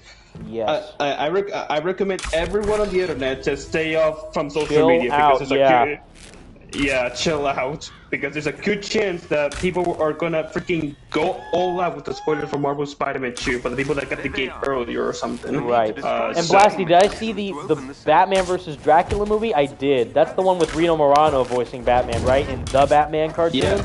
I love that cartoon. Yes. That movie was excellent. I remember clearly. I saw it. I was actually scared when I was a kid because I remember the Joker when he got all vampirized, like vampired out, when he was like eating all the blood bank. That was wild. Yeah, that movie is great. that's actually really good. I love it. What are you? I'm Batman. I'm the Batman, and you're dust. And he just leaves, and he lets him burn by the sunlight. That's gangster. Amazing. Yeah. Rio Romano, again, legend for playing both Spider-Man and Batman. Like, come on, dude. Fantastic. Come on. Yeah. Yes. Hassan says, the big Clinton kid says, here at the Game Award, or not the Summer Game Fest, here's gameplay for Marvel Spider-Man 2. Yes. I'm here to represent the gameplay review for Marvel Spider-Man 2 and my Orthodox Rabbi Bill Clinton. Thank you for watching. Like, wow. All right. and then freaking Jeff, because I think it's Jeff Keighley, the one who's hosting the Summer Game Fest. Jeff Keighley, yeah, he always does. Yeah, he's like, he sees a kid and he's like, oh shit, it's him again. Yes, I thought we got rid of you, damn it. You came back. He might, at this point, he should use him somehow, like, include him, because he's like a meme now, like the Joseph Fair, like F the Oscars. Like, that came from the game developer's mouth, so bring him back. Like, he's not a game developer, but why not? He made a huge impact at the last Game Awards, so bring him back again. Yeah, he's like... Invite him on stage to present an award for something. Yeah, and then he's like, okay, once you're done, I'm gonna call the police so they can arrest you again. Yes. Oh my god. I still can't believe that was like the biggest thing that everyone remembered from the Game Awards was the big Clinton kid. Right. Like that was. Rodriguez, you should watch Godzilla Mendoza's video on Batman Arkham Knight. I have. That came out a while ago, but I have. It's a great video. Although I like the game a lot, but I understand why he does not. Anyways. Yes. I think that's it, everybody. I mean, what? We've been doing this for 3.5 hours. I think that's enough. I mean, we didn't get to play as Hulk or Black Panther, but you know how they play. You know what they do. You know what this game is. At this point, you know whether or not you like it. But again, this stream's purpose was to show you all the new cosmetic stuff that you can get by downloading the new patch, playing the game, getting it for free, and playing the game how it was meant to be played in the first place. So, pretty good, I would say, for what the game is. And again, so Spider-Man, let's count them down. Spider-Man, Ms. Marvel, Hulk, Jane Foster Thor, Thor himself, Iron Man, Captain America, Black Widow, Black Panther, Hawkeye, Kate Bishop Hawkeye, and Winter Soldier. That is 11 characters in the game over the span of 2 years, 2.5 years, like 3 years, nearly 3 years, less than 3 years. There's 1, 2, 3, 4, 5, 6, 7, 8, 9, 10, 11, 12. Sorry, 12 characters in the game. I didn't count, I guess, Thor and Lady Thor because they're like the same exact character, which is why I didn't play as her. But yes, and I guess now War Machine is exactly like how Iron Man would play, which is why they just made him a skin instead of a completely different character. But yes, Georgie Mamalashvili, you're correct. I'm so sorry for mispronouncing that, but yes, I guess this is the end of Marvel's Avengers. It seems that way. I mean, we've had an interesting run. Again, I really like the campaign of this. Miss Marvel's definitely the reason why you should play this game, because she's actually a really great character in the story. The other Avengers, not so much, in my opinion. Thor is barely in the game, pretty much, in the story. Captain America's okay. You spend a lot of time with Bruce Banner, Hulk, and Iron Man has some good missions in there too. But although it's not the Avengers game we wanted. It is not the Avengers game that we deserved. But they tried, and I appreciate them for that. But it could have been a lot better than what we ended up getting. Another thing that I didn't like about this game is how they got like the most popular voice actors to play these characters, just so they can have like basically just brand recognition. Just like, oh, you like these guys, right? Well, then play our game because they're in the game. It's like that's not what makes a good game. Like if you could have like even like Norman Reedus and Mads Mikkelsen in Death Stranding. You know? Yeah. Like, oh, they're great actors, but is the game good? Like, well, the game it's all right. Like, I don't know how to gauge Death Stranding because it's a very odd game. But you know what I'm saying? Like, you don't get, like, Josh Keaton to voice Spider-Man. You could, but if you want to do something new and innovative and different, that's why you go with someone like Yuri Lowenthal instead. And even though Josh Keaton is in Spider-Man PS4 as Electro, he's not Spider-Man himself. Because they know that doing something new and different with a cast is what makes for a new and engaging experience, just like the Guardians of the Galaxy game, which is a fantastic game that you should definitely play, where no one sounds like their MCU counterparts. They're all completely unique and different and original, and it's amazing. Yes. Blessing Flame says in the chat, hey, Evan, do you think there's a chance that there's more Marvel games currently in development on the PlayStation besides Spider-Man and Wolverine? 100%. I mean, we don't know about them at all, but I mean, you'd be foolish not to think so. There's no way it's just Spider-Man 2 and Wolverine.